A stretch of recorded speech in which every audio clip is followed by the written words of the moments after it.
नमस्कार, स्वागत है आप सभी का सीएनबीसी आवाज मोतीलाल ओसवाल स्टूडियोज में। भारतीय बाजार में आखिरी 1.5 घंटे का कारोबार आज के लिए। शुरुआती कारोबार से अब तक देखें तो निचले लेवल से रिकवरी देखने को मिली है। 22,000 के आसपास या उसके ऊपर क्लोज की संभावना है या नहीं, उस पर रहेंगी नजरें। लेकिन पहले हेडलाइंस। बाजार में रिकवरी का मूड। निफ्टी दिन के निचले स्तरों से करीब 125 पॉइंट तो निफ्टी बैंक 600 पॉइंट सुधरा, लेकिन मिड और स्मॉल कैप्स में अब भी दबाव बरकरार।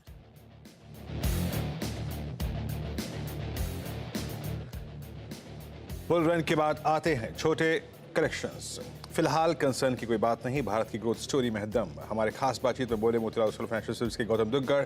सरकारी बैंकों के वैल्यूएशंस को बताया सस्ता, कहा रियल्टी, ऑटो, होटल में बनेगी वेल्थ। वहां चीन के अच्छे इंडस्ट्रियल आउटपुट आंकड़ों से पूरे मेटल स्टॉक्स में दिखा जोश। करीब 0.25% ऊपर है निफ्टी का मेटल इंडेक्स। आज टाटा स्टील में भारी वॉल्यूम पर 4% का दिखा उछाल। जेएसपीएल, सेल, जेएसडब्ल्यू स्टील जैसे दिग्गजों में खरीदारी।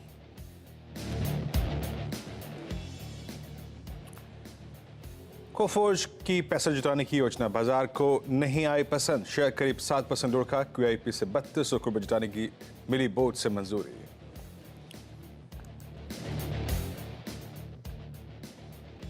और जेफरीज ने जारी की 11 मल्टी बैगर शेयरों की लिस्ट। कहा अगले 5 सालों में हो सकता है 2 से 3 गुना पैसा। एसबीआई, एलएनटी, भारतीय एक्सिस जैसी निफ्टी की दिग्गज कंपनियां शामिल। इसके अलावा अंबर, अंबुजा सीमेंट, जोमैटो जैसे स्टॉक्स पर भी बुलिश है जेफरीज।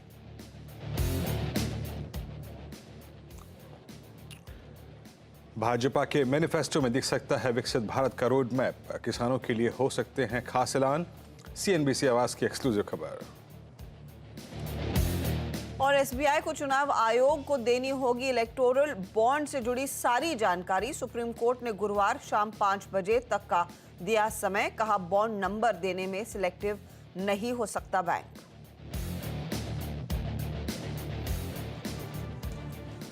स्वागत है आप सभी का कमाई का अड्डा में। हफ्ते की शुरुआत थोड़ी सी लड़खड़ाती हुई, लेकिन अब जैसे जैसे दिन चढ़ा है इंडेक्स में भी रिकवरी आती हुई, खासतौर से दिग्गजों में हम देख रहे हैं रुझान कुछ थोड़ा बेहतर होता हुआ। निफ्टी बैंक दोनों आपकी स्क्रीन पर आएंगे। हल्का सही लेकिन पॉजिटिव टेरिटरी में इंडेक्स ट्रेड करता हुआ दिखाई देगा आपको। हालांकि मिड और स्मॉल कैप्स में इतना बड़ा कैचअप नहीं है जितना शायद निफ्टी बैंक में देखने को मिला हो। पिछले हफ्ते वैसे भी हमने देखा है स्मॉल कैप्स की धुलाई हुई थी। आज भी आप गौर करेंगे तो 200 पॉइंट का नुकसान मिड कैप इंडेक्स में और स्मॉल कैप्स करीब 55 अंक नीचे है। डिटेल में जानकारों से बातचीत होगी कि ट्रेड क्या लेना है वीरू। लेकिन आफ्टरनून ये 22,093 आज का डे हाई, उसके करीब जाने का अटेम्प्ट एक बार फिर निफ्टी करता हुआ। जी हाँ, Harsh, good afternoon. Let's hope for the best. Closing बेहतर रहे ट्रेडर्स के लिए। 22,093 का इंटरडे हाई रहा हर्ष। अब सीएमपी करीब 22,076 का है। आज सुबह सीएनबीसी आवाज पे क्लियरली सुबह हमारी बात हुई थी और कुछ संकेत हमने वीकली चार्ट से, कुछ क्लू हमने डेली चार्ट से, कुछ क्लू हमने ऑप्शन राइटर्स के जोन से आइडेंटिफाई किए थे। डाक्टर साहब, सुबह जो आवाज़ पे हमने जब हर्षता मैं नीरज जी थे सुबह एक चार्ट डिस्कस किया था, वो एक वीकली चार्ट था हर्षता, और उस पर एक लेवल ड्रॉ किया था। That was I think 21921, 21,921, 10 week exponential moving average. ये वही ट्रैजेक्टरी है हर्षता जिसको हमने शुक्रवार की क्लोजिंग में सिक्योर कर लिया था। इसको हम सरेंडर नहीं करके गए थे। आज सुबह मैंने सीएनबीसी आवाज पे 2 बेस को आइडेंटिफाई किया था, और वो क्या था? वो था कि 21,921, 21,856। अब वो बेस ले आइए आप। 921 था, that is 10 week exponential moving average.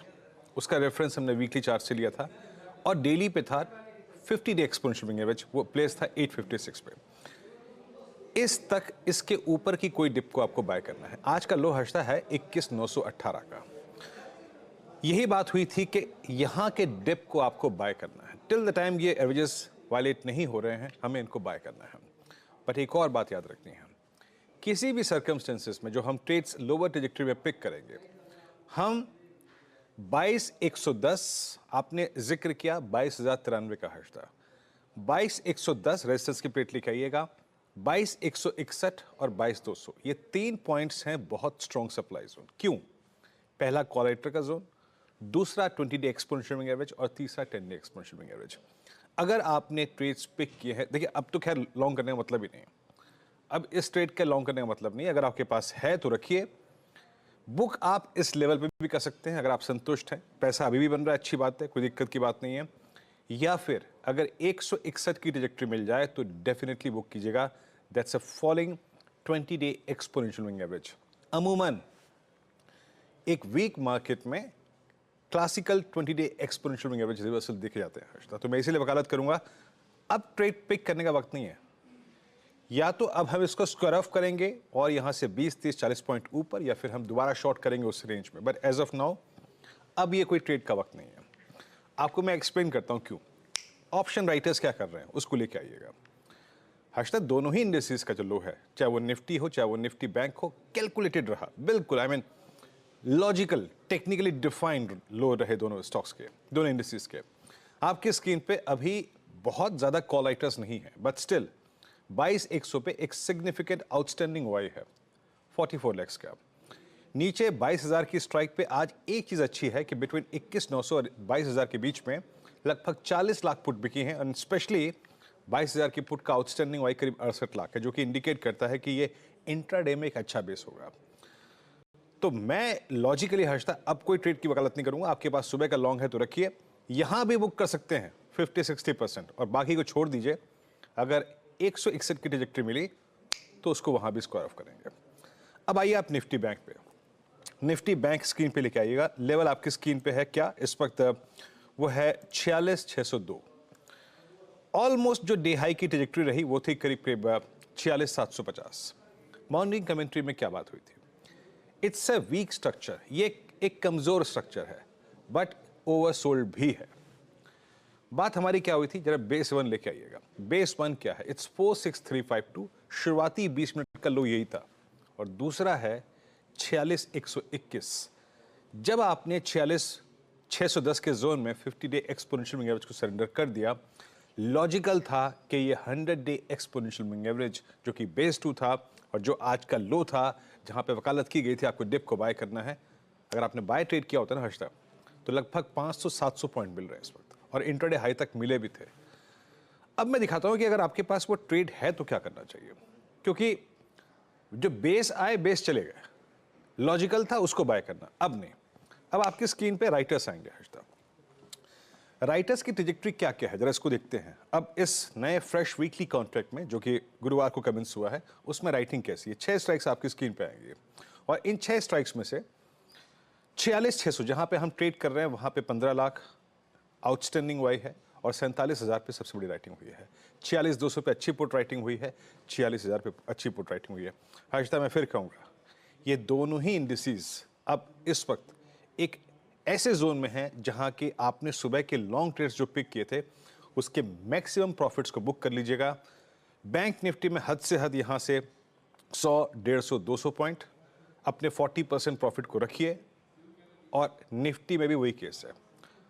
22,100 के आसपास मैक्सिमम प्रॉफिट बुक कीजिए, और रेस्ट को for trajectory of I think 22,161 के लिए छोड़ दीजिए हर्षदा। हाँ, ये फिलहाल आपके लिए इंडेक्स की रणनीति, और आगे ऑफ कोर्स जानकारों से भी पूछेंगे कि किन ट्रेड्स पर अब फोकस करना चाहिए। लेकिन फटाफट से आपकी स्क्रीन पर लेकर आते वो ट्रेंडिंग काउंटर्स जहां पर सबसे ज्यादा एक्शन देखने को मिला है आज के दिन। कंस्ट्रेंट डे लो से एक रिकवरी देखने को मिली है, तो तेजी वाले स्टॉक्स आपकी स्क्रीन पर आएंगे। आज मेटल्स में फिर स्टील कंपनियों ने भाग लिया है। आपको याद होगा फ्राइडे तक ऐसी बिल्कुल स्थिति नहीं थी। टाटा स्टील 4% ऊपर, जेएसडब्ल्यू स्टील में 2.5% का इजाफा देखने को मिला है। ऑटो कंपनियों में जोश है, एम&एम, बजाज ऑटो, टाटा मोटर्स, ये पूरा पैक है जहां पर अच्छी खासी खरीदारी। मेटल्स में 2 और नाम जुड़ते हुए, सेल और जेएसपीएल के, फिर भेल में कुछ तेजी, और टाटा पावर भी आज दरअसल कर रहा है पार्टिसिपेट तेजी के साइड पर। लड़खड़ाया क्या है? Tata consumer, UPL, Adani port और टाइटन, ये कुछ स्टॉक्स जहां पर हमने देखा है 1.5 से 2% तक का नुकसान देखने को मिला है। कोफोर्ज के लिए आज वो QIP का जो अपडेट आया कि 3,200 करोड़ कंपनी रेस करेगी, वो भारी पड़ा है। Birla soft, REC, Godrej properties, ये कुछ स्टॉक्स है जहां पर आज हम देख रहे हैं कुछ कुछ करेक्शन के साथ ही सौदे बनते दिखाई दिए हैं। तो ये है फिलहाल आपके लिए अब तक की स्थिति बाजार की। ऐसे में हमारे जानकारों की तरफ से किस तरह के ट्रेड्स आएंगे, किन स्टॉक्स पर ये करेंगे फोकस, इस सब की होगी बातचीत। हमारा पैनल तैयार है। फंडामेंटल्स पर शरद अवस्थी से बातचीत होगी। टेक्निकल कॉल्स के लिए प्रकाश गाबा, मानस जायसवाल, राजेश सातपुते हमारे साथ जुड़ रहे हैं। इसके अलावा राजेश पालविया, शिल्पा राउत और साथ ही साथ नीलेश जैन को भी कार्यक्रम में आगे जोड़ेंगे। कोफोर्ज पर नजरें हमारी जाएंगी। ऐसा क्या बाजार को बुरा लगा है उस फंड रेज की डेवलपमेंट में, आशीष आपको आकर बताएंगे। 220 पर मनीषा से एक चेक लेंगे कि मेटल्स के लिए क्या बड़े क्यूज कमोडिटी मार्केट से मिल रहे हैं।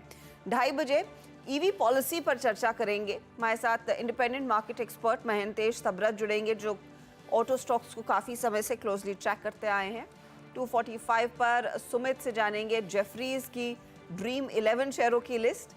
250 के आसपास हमारे साथ मार्केट बिग वॉइस में प्रकाश दीवान जुड़ने वाले हैं। फिर of course BTST trade STBT करके चलेंगे क्लोजिंग की तरफ। ये होगा आज का लेखा जोखा। जी हाँ, तो ये है आज के कार्यक्रम का पूरा अगर आप देखें तो क्रम। अब एक काम करते हैं, एक स्टॉक स्क्रीन पर रख दीजिएगा, फिर मैं कॉल्स लेना शुरू करूंगा जिसकी अहम और निर्णायक भूमिका होगी यहाँ से ऊपर के सफ़र की। That's Reliance industries. मैं यहाँ पे इसका जिक्र इसलिए कर रहा हूँ क्योंकि रिलायंस इस वक्त अपना 10:17 का स्विंग हाई बाइसेक्ट कर रहा है। तो please keep your I on Reliance. Prakash sir, good afternoon. आपका कॉल इस वक्त का? Good afternoon. इस वक्त जो कॉल जो पसंद है मुझे वो है ABB। इसका सेटअप के हिसाब से करेक्शन आया, खत्म हुआ, एक अपमूव फिर शुरू हुआ, ट्रेड करा है 5762 पर। स्टॉप होगा 5762 रुपीज अप्रोक्सीमेटली। मेरे ख्याल से जो टारगेट होगा 5900 का लगता है। ABB आजकल में आ सकता है। ABB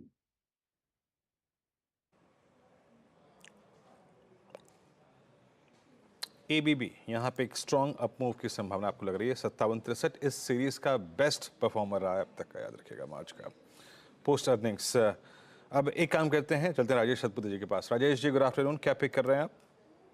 वीरेन जी गुड आफ्टरनून एवरीवन। वीरेन जी बिल्कुल सही, आपने रिलायंस पिक किया, वही मेरी नज़र थी। रिलायंस यही मेरा पिक होगा क्योंकि रिलायंस जिस तरह से ये अपनी ट्रेजेक्टरी को निकाल रहा है, पिछले आप कह सकते हैं कि पिछले कल यानी फ्राइडे से जो तो हाई था वो हाई इसने निकाला है। तो मुझे लगता है यहाँ पे एक शॉर्ट कवरिंग मिलनी चाहिए रिलायंस में। As far as the data is concern मुझे लगता है 2920 का इसका टारगेट होगा। तो 2920 के टारगेट के लिए रिलायंस बाय करे। स्टॉप लॉस होगा 2850 का। 2850 के लिए रिलायंस इंडस्ट्रीज में आप कह रहे हैं एक का स्टॉप लॉस रखेंगे और एक अपॉर्चुनिटी क्लियरली ऊपर की तरफ स्टॉक में बन रही है। विद ड्यू डिस्क्लोजर, जो चैनल देख रहे हैं नेटवर्क 18 का हिस्सा है जिसका स्वामित्व प्रबंधन रिलायंस इंडस्ट्रीज के हाथ में है। शिल्पा, आफ्टरनून आपका ट्रेड। Good afternoon everyone. मेरा अभी फोकस थोड़ा फार्मा में है। बहुत सारे काउंटर्स डे लोज से एकदम डे हाई की तरफ आ रहे हैं, तो उसमें मुझे जाइडस लाइफ अभी अच्छा लग रहा है। जाइडस लाइफ फ्यूचर्स ट्रेड कर अराउंड 991 992। तो यहाँ पे मुझे लगता है 970 के स्टॉप लॉस से आप यहाँ पे लॉन्ग ले सकते हैं फॉर टारगेट्स ऑफ 1025 से 1040, या फिर इसको 1020 का कॉल ऑप्शन, इसको प्रभुदास लीलाधर में एक हीरो जीरो ट्रेड की तरफ 12 रुपये में ट्रेड कर रहा है, हमने इसको भी रेकमेंड किया है। तो आइदर वेज आप इसमें ट्रेड ले सकते हैं। जाइडस लाइफ में एक अपॉर्चुनिटी आपने पिक की है तेजी की तरफ। मानस, गुड आफ्टरनून, आपका ट्रेड क्या रहेगा? Good afternoon Ashish ji. तो देखिए, खरीदारी करने का ट्रेड लेना है गोदरेज सीपी में, जहां पर स्टॉक ने 50 डे मूविंग एवरेज पे सपोर्ट लिया था। फाइनली आज 20 डे मूविंग एवरेज को रिगेन किया है, वहां पर वॉल्यूम्स बेहतर देखने को मिल रहे हैं। तो आई थिंक यहाँ पर एक लॉन्ग साइड पे ट्रेड लेना है, जहां पर आपके स्टॉप लॉसेस 1224 1224 के रहेंगे और टारगेट 1270 1270 के रहेंगे। तो गोदरेज सीपी में खरीदारी करनी है, दोनों कैश लेवल्स मैंने बताए हैं। अगर ऑप्शन में ट्रेड लेना हो तो 1240 का कॉल ऑप्शन 23 रुपए पे ट्रेड हो रहा है, वहां पर आप खरीदारी करिए 14 रुपीज के स्टॉप लॉस से 45 रुपए के टारगेट के लिए। ओके, 1245 पे गोदरेज सीपी आपको बाय करना है। नीलेश जैन जुड़ चुके हैं हमारे साथ। नीलेश, आपका ट्रेड क्या रहेगा इस वक्त का? Very good afternoon Viren ji and सभी को। देखिए, खरीदारी पे ही फोकस है और रियलिटी स्पेस में जो स्टॉक एक रिवर्सल के इंडिकेशन दे रहा है, वो है ओबेरॉय रियल्टी। एक रेंज में फंसा हुआ है, निचले स्तरों पर 1290-1300 के रेंज में काफी अच्छा सपोर्ट है। एट द सेम टाइम 1400 के आसपास का एक मल्टीपल टाइम फ्रेम पे रेजिस्टेंस भी है। तो करंट लेवल से एटलीस्ट 1400 रुपीज तक की अपसाइड इमीडिएट बेसिस पे नजर आ रही है। 1320 रुपए के आसपास का स्टॉप लॉस रखना होगा एंड 1380 और 1400 तक के टारगेट ओबेरॉय रियल्टी में हमें ऊपरी स्तर पर देखने को मिल सकते हैं। ओके, ओबेरॉय रियल्टी आपका नीलेश जी बाय है और ये करीब करीब 1352 पे लॉन्ग है ओबेरॉय रियल्टी। स्ट्रॉन्ग मूव आ रहा है वक्त रियल स्टेट स्टॉक्स में। अच्छा, इस बीच हमारे साथ शरद अवस्थी जी जुड़ चुके हैं। शरद जी, गुड आफ्टरनून, कार्यक्रम में स्वागत है आपका। शरद, आज लार्ज कैप में और एटलीस्ट अगर आप देखें फ्रंट लाइन इंडस्ट्रीज में निफ्टी बैंक में थोड़ी सी स्टेबिलिटी लौटने की कोशिश कर रही है। अब आपके पास लास्ट वीक से जो चीज़ें आई थिंक रिजॉल्व हो गई, कुछ प्रेशर पॉइंट्स हैं, स्पेशली दैट आई थिंक वो म्यूचुअल फंड का स्ट्रेस टेस्ट, आपका व्यू क्या बन रहा है मार्केट पे अब शॉर्ट टर्म पर्सपेक्टिव से और आपका इस वक्त का कन्विक्शन ट्रेड? थोड़ी बहुत करेक्शन हो सकता है और हम देख लें बाजारों में, बट बहुत बड़ा कोई डीप कट की हम उम्मीद नहीं कर रहे। नॉर्मल करेक्शन, इतनी बढ़िया रैली हमने पिछले 3-4-5 महीनों में देखी है कि थोड़ा बहुत करेक्शन अगर आता भी है तो मेरे हिसाब से वो बहुत अनर्व होने वाली कोई बात नहीं है। तो हो सकता है यहाँ से आपको स्मॉल कैप मिड कैप में और 5 से 7% का कट देखने को मिल जाए इंडेक्स लेवल पे, बट उससे बहुत ज्यादा करेक्शन की हम उम्मीद नहीं कर रहे। 1-2 महीना हो सकता है कि बाजार थोड़ा सा रेंज बाउंड रहे, बड़ी मूवमेंट आपको इधर साइड में नहीं मिले, बट बहुत बड़ा कोई कट हम एक्सपेक्ट नहीं कर रहे। रादर सेकंड हाफ में हम काफी पॉजिटिव व्यू लेके चल रहे हैं कि second half of the year में काफी बढ़िया रिकवरी हमें बाजारों में देखने को मिलेगी। जो स्टॉक मैं आज रिकमेंड करना चाहता हूँ वो है पीवीआर आइनॉक्स। कंपनी ने काफी डिसेंट करेक्शन देखी है, सिनर्जी बेनिफिट्स आने वाले समय में आने वाले हैं। कंपनी लगातार साउथ में अपनी प्रेजेंस को बढ़ा रही है, प्लस प्रीमियम जो आउटलेट्स हैं वहां पे भी अपनी परसेंटेज को बढ़ा रही है। 3-4% एडिशन हमने टोटल रेवेन्यू में ऑलरेडी देख लिया है प्रीमियम सेगमेंट की, और आने वाले समय में मुझे लगता है वहां से और ग्रोथ मिलनी चाहिए। जो आइडल टाइम फ्रेम था वीक डेज का और शाम को 6 बजे के पहले का, कंपनी ने उसमें कुछ इनोवेटिव स्ट्रैटेजीज वगैरह अडॉप्ट की हैं जिसका फायदा आने वाले समय में नंबर्स में दिखना चाहिए। जो लाइनअप है अब रिलीज का इस क्वार्टर भी नेक्स्ट क्वार्टर भी, वो भी काफी स्ट्रॉन्ग है। कुछ बड़ी इंटरनेशनल, कुछ डोमेस्टिक रिलीजेस हैं, पुरानी फ्रेंचाइजेस भी हैं, तो वहां से वो पुल बैक आ जाना चाहिए।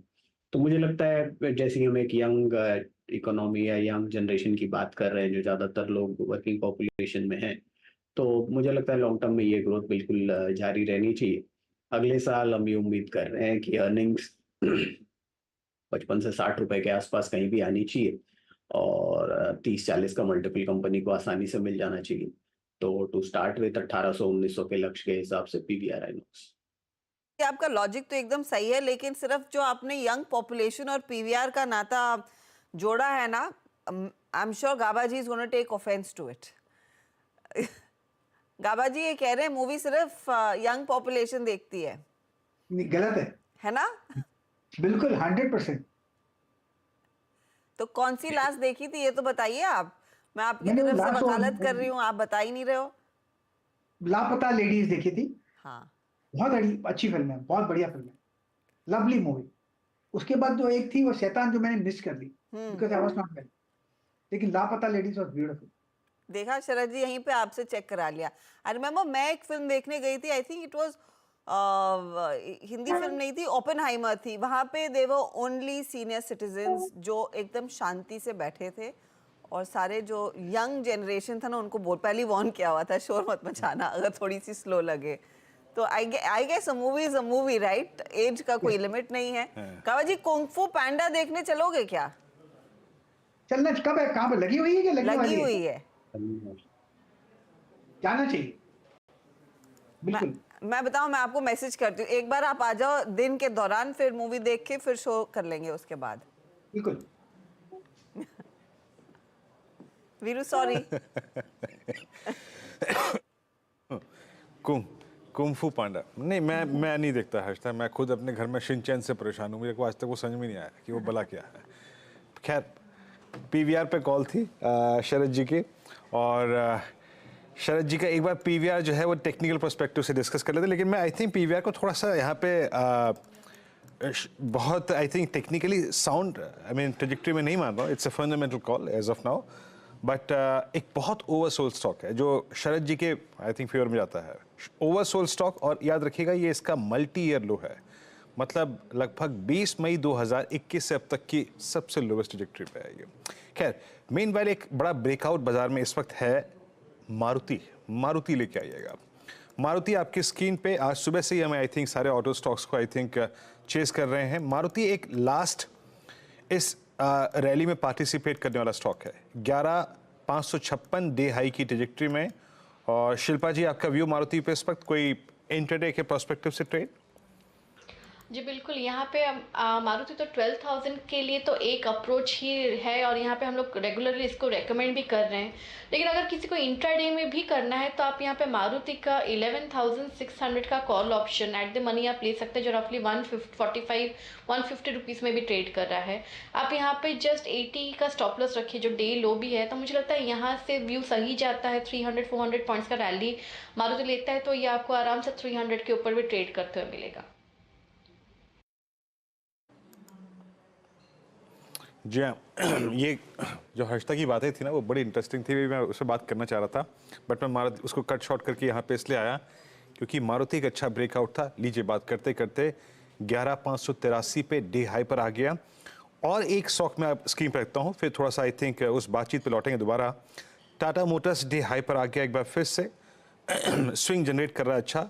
और फिर लेके आइए आप जरा एक बार अपोलो हॉस्पिटल्स, ये भी स्विंग देखिए डे हाई की ट्रेजेक्ट्री में। एक बार मानस, अपोलो को देखेंगे आप, कैसे अप्रोच करेंगे डे हाई पर इस वक्त ये? देखिए, अपोलो हॉस्पिटल की मॉर्निंग में भी आपने बात की थी और 100 डे मूविंग एवरेज पे स्टॉक लगातार सपोर्ट ले रहा है, 10 डे मूविंग एवरेज को रीगेन कर लिया है। पैटर्न पॉजिटिव लग रहा है, लोअर लेवल पे एक स्ट्रॉन्ग सपोर्ट 5900 के आसपास बना है, तो अगर किसी के पास लॉन्ग पोजीशन है तो 5900 का स्टॉप लॉस लगा के अपनी पोजीशन को होल्ड करिए।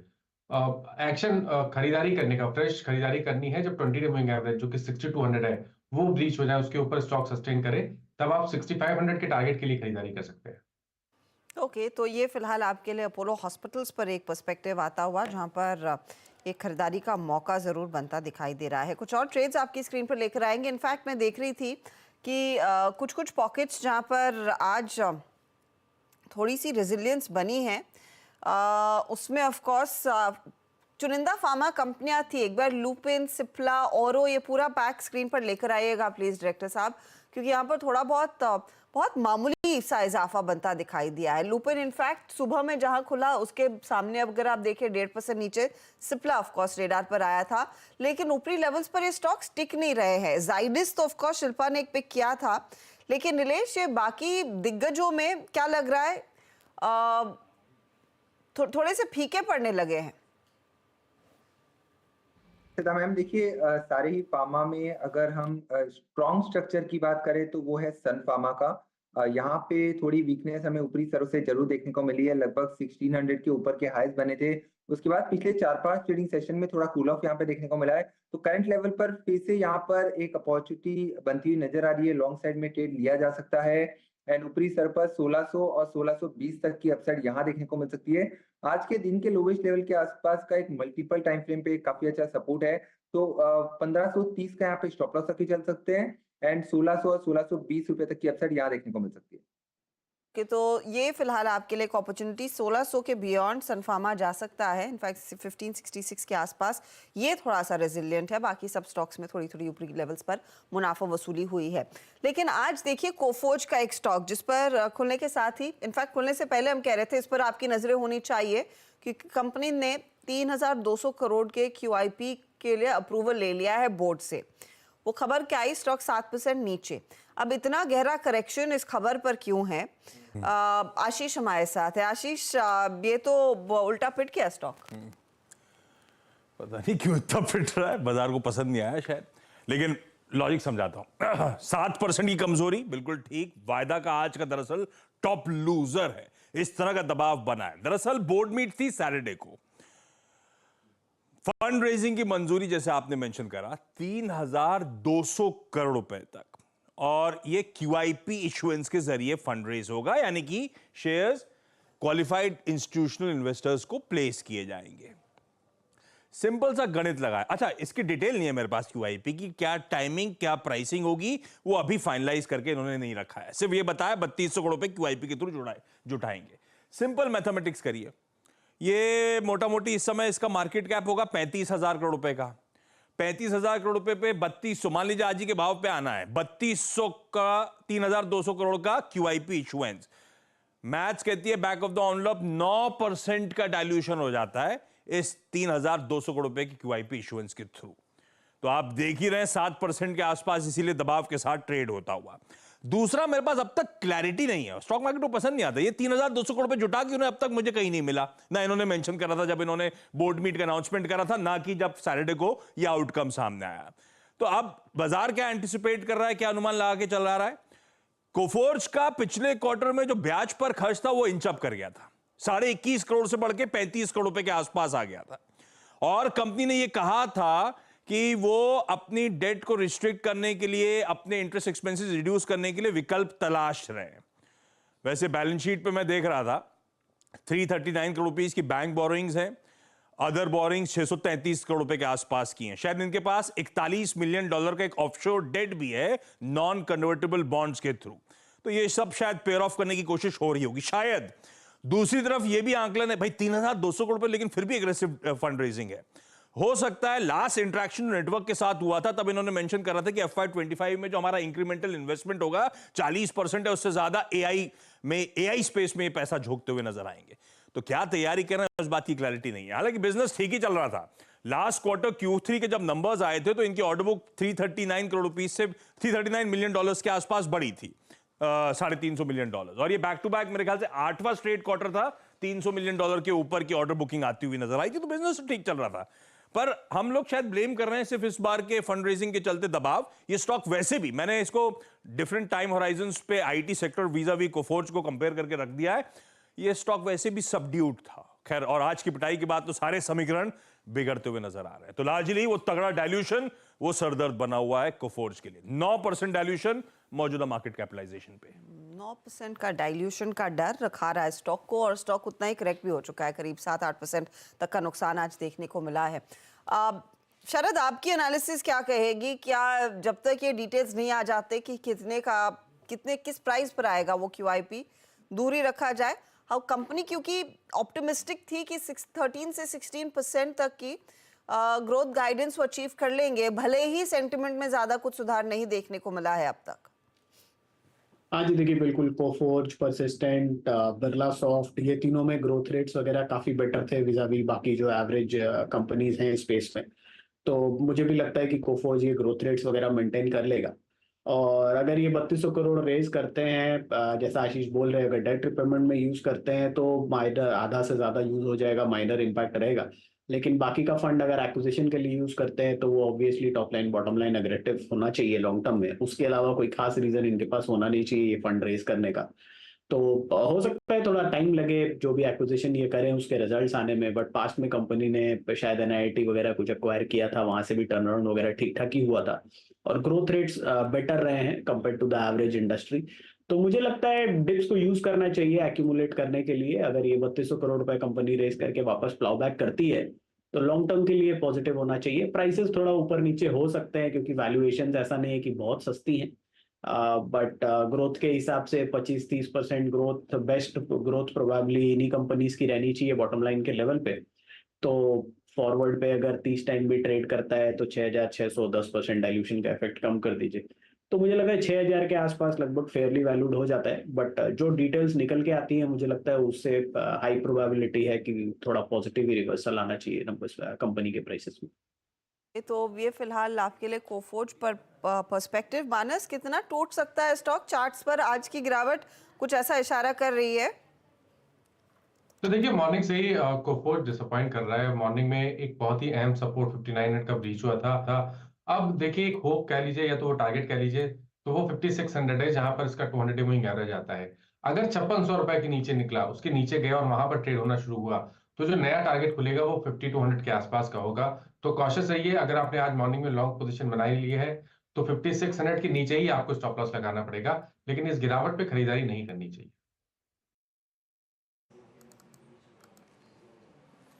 ओके इस गिरावट में अभी खरीदारी मत करिए और टेक्निकल सेटअप थोड़ा सा ख़राब हो गया इसका और जैसे कि मानस कर रहे थे कि अभी चीज़ें क्लियर नहीं हैं। इसका 200 डे एक्सपोनेंशियल मूविंग एवरेज 55-56 पर परसिस्ट करता है, तो यहाँ से भी 200 रुपये नीचे वो लेवल परसिस्ट कर रहा है।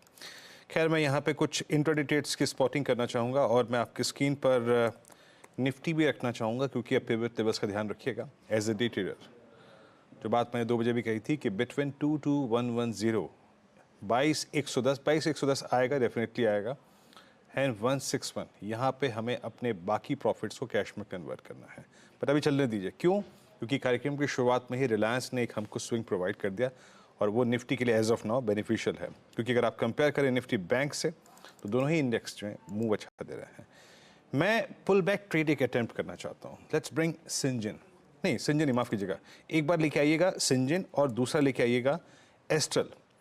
एस्ट्रल 1967 पर ट्रेड कर रहा है, क्या इसको पुल बैक के लिए अटेम्प्ट करना चाहिए? नो, नॉट एग्जैक्टली, क्योंकि यहाँ पर 50 डे एक्सपोनेंशियल एवरेज भी चला गया अब स्क्रीन पर। बट सिंजन अभी एक अच्छा पुल बैक जनरेट करने की कोशिश करता हुआ आपकी स्क्रीन पे 682 पे राजेश जी 3 लोज इसी जोन में परसिस्ट करते हैं, एक 30 अक्टूबर का, एक 29 जनवरी का और एक 682 का प्राइस यहाँ पर रहा है। गुरुवार की बहुत वाइल्ड लोअर शेडो जो कि इंडिकेट कर रही थी कि प्राइस नीचे टिकने को तैयार नहीं है। पुल बैक ट्रेड के लिए 682 का प्राइस कैसा लग रहा है आपको इस वक्त? वीरेंद्र देखिए, आपने बिल्कुल सही कहा कि ये जो पिछले 3 लोज है, ये इसके लिए एक आप कह सकते हैं कि एक इंपॉर्टेंट सपोर्ट जोन रहेगा, करीबन 670 से लेके 660, और इसी लेवल से हमने देखा ये पलटता है। तो देखिए, ये जो हम लोग स्विंग ट्रेड की बात कर रहे हैं, इसका पहला रेजिस्टेंस होगा 694 का, ये इसका टारगेट 1 होगा। 694 निकल जाए फिर मुझे लगता है 706 तक जाएगा। तो ये स्विंग ट्रेड अगर प्ले करना है तो जो स्टॉप लॉस प्लेस करना पड़ेगा वो रहेगा 674। तो 674 के स्टॉप लॉस के साथ लॉन्ग करे सिंजीन। ओके, तो सिंजीन में एक अपॉर्चुनिटी, सिंजीन बायोकॉन, ये स्टॉक जो आप कभी भी पूछिए राजेश जी, आई थिंक नींद में बता देंगे कि अगला लेवल क्या आएगा, कि कितनी क्लोजली ये ट्रैक करते आए हैं। अच्छा, बाजार बाय द वे इस बीच डे हाई के आसपास ट्रेड करता हुआ वीरू 22,093 जो सुबह का हाई था उसके पार निकलकर 22,109 पर पहुंचा है। 85 पॉइंट के गेंस निफ्टी में और निफ्टी बैंक भी 100.2 पर। तो यहाँ पर एक मोमेंटम लौटता हुआ एक पॉकेट लेकिन जहाँ पर सुबह से तेजी बनी हुई है उसकी बात करते हैं, और वो है मेटल कंपनियां। खासतौर से आप लेकर आइए टाटा स्टील का स्टॉक, अब इस समय 5% ऊपर है। JSW, JSPL, इन सब की काफ़ी तेज़ी आज नोटिस की गई है। लेकिन वजह क्या है? दरअसल इंटरनेशनल मार्केट में स्टील की कीमतों में थोड़ा सा एक्शन आता हुआ दिखाई दिया। पिछले हफ्ते तो हम सुन रहे थे कि आयरन ओर के प्राइसेस लगातार करेक्ट कर रहे थे। आज चाइना से कुछ इंडस्ट्रियल आउटपुट का डेटा निकल कर आया है। मनीषा हमारे साथ है। मनीषा, पिछले हफ्ते जब इनका मेन इनपुट कॉस्ट घट रहा था, स्टॉक्स नहीं चले, आज तेजी की वजह क्या है? जी हाँ, आई थिंक आपको एक स्टील के प्राइसेस को पहले चार्ट्स पे यहाँ पर देखना होगा, क्योंकि अगर आप जैन से देखें और अब तक देखें, स्टील ने आपको सिर्फ एक तरफा मूव दिया है जो नीचे की तरफ रहा है। अगर शुरुआत देखें इस साल की तो हमने 3900 चाइनीज युआन भी यहाँ पर आता हुआ देखा था। इसके बाद यहाँ का लो बना 3450 के आसपास, अब 3500 पे चल रहा है, यानी कि लोज से हल्की सी खरीदारी यहाँ पर देखने को मिली है। लेकिन अगर आप पिछला एक हफ्ता उठा के देखें तो स्टील के प्राइसेस अभी भी 4% कमजोर हैं। स्टील रिबार फ्यूचर इस साल में करीबन 11% की गिरावट के साथ कारोबार कर रहे हैं। लेकिन पिछला जो 2-3 सेशंस हैं यहां पर कुछ स्टेबिलिटी देखने को मिली है और कुछ खरीदारी भी देखने को मिली है। तो कुछ अपॉर्चुनिटी बाइंग निचले स्तरों पर है, वो एक है। दूसरा ये कि आयरन ओर के प्राइसेस में और भी ज्यादा गिरावट है, क्योंकि इन्वेंट्रीज और स्टॉक्स चाइना के पास बहुत ज्यादा हैं। तो वो सेकंड फैक्टर है जो फिलहाल स्टील को सपोर्ट कर रहा है। और तीसरी बात यह है कि एक बहुत ही कैटेगराइजेशन हमने यहाँ पर मेटल्स में आता हुआ देखा। अगर आप नॉन फेरस मेटल्स देखें जैसे कि कॉपर, एल्यूमिनियम, जिंक, निकल, यहां पर तेजी बरकरार है। फेरस मेटल्स जो कि स्टील और आयरन ओर होते हैं, गिरावट वहां ज्यादा देखने को मिली है, क्योंकि हाउसिंग प्रॉपर्टी सेक्टर जो चाइना में है वो वहां पर कमजोर रहा है। लेकिन जिस तरह की तेजी यहां पर नॉन फेरस में है, कॉपर की अगर बात की जाए तो 11 महीने के हाइज पर है, एल्यूमिनियम, जिंक, निकल भी मल्टी मंथ हाइज पे हैं, उसका भी कुछ फायदा हमने यहां पर होता हुआ देखा। तो जो हॉट मनी चेज कर रहा है नॉन फेरस को, उसका एक स्पिल ओवर इफेक्ट हमने फेरस में भी आता हुआ देखा, जिसका भी फायदा यहां पर मार्केट्स दिखा रही हैं। आगे जाकर ऑफकोर्स चाइना का इंडस्ट्रियल डेटा तो आ ही चुका है, लेकिन आगे जाके के prime lending growth, fixed investment, housing के डेटाज भी इस हफ्ते में आने हैं, तो उन सब पर बाजार की नजर रहेगी। और ऑफ कोर्स यूएस फेड का डेटा तो है ही, वो मीटिंग के ऊपर बाजार आपको बताएगा कि आगे जाके यहाँ पर क्या स्ट्रैटेजी रह सकती है। तो काफ़ी ज़्यादा चीज़ें जिस पर नजरें रहेंगी, और ऑफ कोर्स वेंसडे का इंतज़ार रहेगा। अमेरिका में और जो ब्याज दरों का अपडेट आएगा वहाँ से भी एक इंडिकेशन रहेगा कि demand largely in industrial commodities की क्या रहेगी। शुक्रिया मनीषा इस अपडेट के लिए। शिल्पा जी, टाटा स्टील आज का आउट परफॉर्मर, उस पर एक कॉल दीजिए। फिर शरद से भी पूछेंगे कि मेटल्स में इस समय कुछ पसंद आ रहा है या नहीं। जी बिल्कुल हर्षदा जी, यहाँ पे अगर टाटा स्टील की बात करेंगे तो टाटा स्टील यहाँ पे अगेन 155-160 को टेस्ट करने के लिए रेडी है। तो यहाँ पे अगर किसी को कोई ट्रेड लेना है, मुझे लगता है 150 का कॉल ऑप्शन आप इसमें पार्टिसिपेट कर सकते हैं, जो रफली 3 रुपये में ट्रेड कर रहा है। इसमें आप 1 रुपये का स्टॉप लॉस रखिए। मुझे लगता है एक हफ्ते में इसमें एक मूवमेंट आना ही चाहिए, जहाँ पे ये आपको टुवर्ड 7 से लेकर 9 के बीच ट्रेड करते हुए मिल सकता है।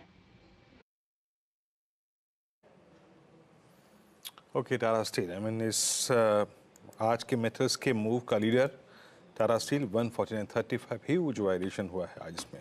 इनफैक्ट मेरे स्क्रीन पे अभी भी इट्स टाटा स्टील, वेदांता, सारे के सारे डिस्कशन दोनों ग्रुप पे हुआ। फेरस नॉन फेरस पे स्ट्रॉन्ग मूव देते हुए एक दो स्टॉक और आपके स्क्रीन पे देता हूँ जहाँ पे मूव आ रहे हैं, वाइल्ड स्विंग आ रहे हैं। एक एसआरएफ में बहुत क्लियर कट ब्रेकआउट है, बट मैं इसको बाद में आई थिंक कोट करूँगा। लेकिन अभी इस बीच एक्सिस सिक्योरिटीज से राजेश पालवे जुड़ चुके हैं। Rajesh ji, good afternoon. आपका कन्विशन आइडिया क्या है इस वक्त, क्या चीज कर रहे हैं आप स्टॉक्स में?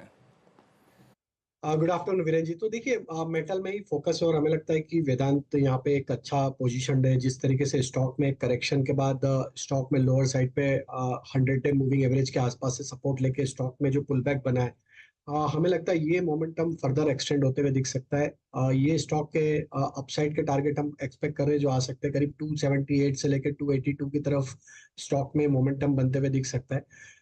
यहाँ पे करंट लेवल से जो स्टॉप लॉस रखना होगा वो होगा करीब 267 के आसपास। आज के सेशन में देखें तो लॉन्ग बिल्टअप भी यहाँ पे बनते हुए दिख रहा है, और स्टॉक में हमें लग रहा है जिस तरीके से थर्ड कंसेक्यूटिव डे है, स्टॉक एक हायर हाई लो फॉर्मेशन बना रहा है, तो कहीं ना कहीं यहाँ पे एक सस्टेन बाइंग विजिबल है। तो वेदांत पे बाय करने की सलाह है 278-282 के टारगेट। शरद, आपकी अप्रोच क्या रहेगी मेटल्स पे? अक्रॉस द बोर्ड हमें लगता है कि वैल्यूएशन वाइज अब बहुत ज्यादा स्कोप किसी भी स्टॉक पे हमें दिखाई नहीं दे रहा। अगले 2-3 साल जो नंबर्स की एक्सपेक्टेशन है, चाइना को लेके जो फ्लिप फ्लॉप है मेरे हिसाब से वो चालू रहेगा। वहाँ के इंडाइसेस में भी हमने नीचे से काफी बढ़िया रिवाइवल देखा था, बट अभी भी मुझे लगता है कि जिन वैल्यूएशन पे स्टॉक्स अवेलेबल हैं, थोड़ा बहुत मोमेंटम हो सकता है कुछ कमोडिटीज में आया है पिछले 2-3 हफ्तों में, बट अभी भी मुझे लगता है कि इन प्राइसेस को सस्टेन करना मुश्किल होगा जैसे डिमांड फ्लिप फ्लॉप चाइना में हो रही है। तो और वैल्यूएशन कंफर्ट भी इन लेवल्स पे मुझे तो किसी भी मेटल स्टॉक में दिखाई नहीं देता, तो मैं फिलहाल अवॉइड ही करने की सलाह दूंगा। ओके, तो फंडामेंटली आपको ज़्यादा कुछ शायद पसंद ना आए हो, लेकिन टेक्निकली अपॉर्चुनिटीज़ यहाँ पर फिर बनती हुई दिखाई दे रही है।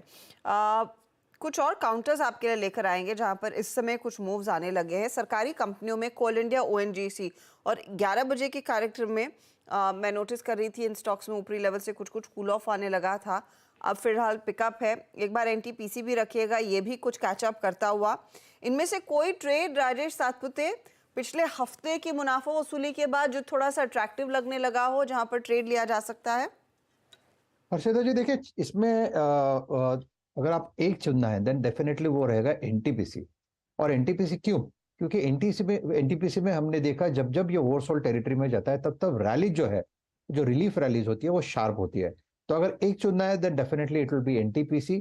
चार्ट पे वैसे अगर आप देखें तो डेली चार्ट पे उतना कन्विक्शन नहीं है, लेकिन आर्ली चार्ट पे स्विंग का कन्विक्शन आ रहा है। तो 315 के ऊपर बाय रहेगा, 313 का स्टॉप लॉस रखे, 319 पे चल रहा है फिलहाल। मेरे हिसाब से इसका जो स्विंग ट्रेडिंग का टारगेट है हर्षदा जी वो 335 का होगा।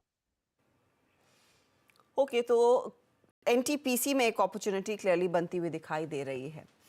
चलिए अब थोड़ा सा आप गियर शिफ्ट करते हैं और ऑटो कंपनियों की बात करते हैं। सरकार ने दरअसल नई EV व्हीकल पॉलिसी को मंजूरी दे दी है। इस पॉलिसी के जरिए ग्लोबल इलेक्ट्रिक व्हीकल मैन्युफैक्चरिंग कंपनियों को भारत में निवेश के लिए प्रोत्साहित किया जाएगा। अब माना यही जा रहा है कि इसका सीधा फायदा टेस्ला जैसी विदेशी कंपनियों को मिल सकता है, लेकिन इससे देश में EV इकोसिस्टम पर क्या असर पड़ेगा, कौन सी घरेलू कंपनियों को क्या फायदा मिलेगा, इस पर भी चर्चा करनी काफ़ी ज़रूरत है। मेरे साथ इंडिपेंडेंट मार्केट एक्सपर्ट महंतेश सबरत जुड़ रहे हैं और महंतेश ने सालों से दरअसल ट्रैक किया है इस पूरे इकोसिस्टम को ऑटोमोबाइल्स के। महंतेश, उस ईवी पॉलिसी को देखकर ऐसे लग रहा है कि सरकार एक थोड़ा सा ग्राउंड बना रही है कि टेस्ला जैसे बड़े प्लेयर्स भारत में आकर इन्वेस्ट करें। बट की क्वेश्चन यही है कि आप भारत में जो थोड़ा नेसेंट ही सही जो इकोसिस्टम बिल्ड होता देख रहे हैं, उसे प्रोटेक्ट किया जाएगा या फिर उसे सपोर्ट करेंगे इस ईवी पॉलिसी से? देखिए, जब कभी कंपटीशन आती है मार्केट में, हमने देखा है कि ऑटोमोबाइल मार्केट में जैसे जैसे नए मॉडल्स आते हैं तो वैसे वैसे मार्केट एक्सपैंड होता है। तो आज जो ईवी की मार्केट है, जो केवल डोमेस्टिक प्लेयर्स ही टैप कर रहे हैं, वो काफी कम है।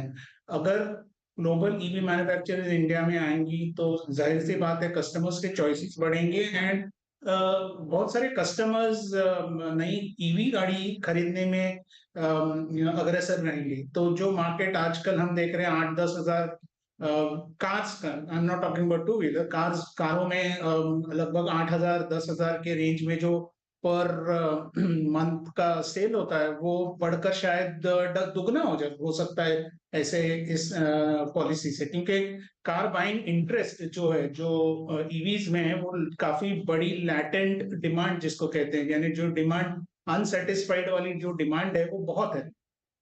तो जाहिर सी बात है ये जो नई पॉलिसी होगी ये ना केवल फॉरेन कंपनियों के लिए फायदेमंद रहेगी, अच्छी पॉलिसी है, बट डोमेस्टिक मैन्युफैक्चररों के लिए ये एक नया अपॉर्चुनिटी प्रेजेंट करता है कि नए कस्टमर्स उभर कर आएंगे जिनको वो भी टैप कर सकते हैं। लेकिन कितना आपको लग रहा है ये इंटरनेशनल प्लेयर्स वाकई में भारत में आएंगे? क्या उस तरह की क्या वो एक कदम आपको लग रहा है वाकई में इंटरनेशनल प्लेयर्स उठाते हुए दिखाई देंगे, स्पेशली की प्लेयर लाइक टेस्ला? मुझे लगता है कि आएंगी, बहुत सारी कंपनी आएंगी। In fact not just Tesla, Indian कंपनियों ने काफी सारी कंपनियों ने जेवीज बनाई हुई है केवल ईवी के लिए। तो उन जेवीज में भी इन्वेस्टमेंट्स होगी एंड थोड़ा बहुत इंपोर्ट भी होगा उनमें, तो इंपोर्टेड व्हीकल्स आएंगी। तो ना केवल टेस्ला बल्कि डोमेस्टिक मैन्युफैक्चर जिनकी जो जेवीज बनी हुई है या फ्यूचरिस्टिकली बनेंगी भी, उनके लिए फायदेमंद रहेगा और काफी इन्वेस्टमेंट अट्रैक्ट होगा। आप ये देख लीजिए कि जो इन्वेस्टमेंट लेवल है, थ्रेशोल्ड लिमिट है, वो $500 मिलियन का है, वो काफी कम है for an automobile manufacturing company.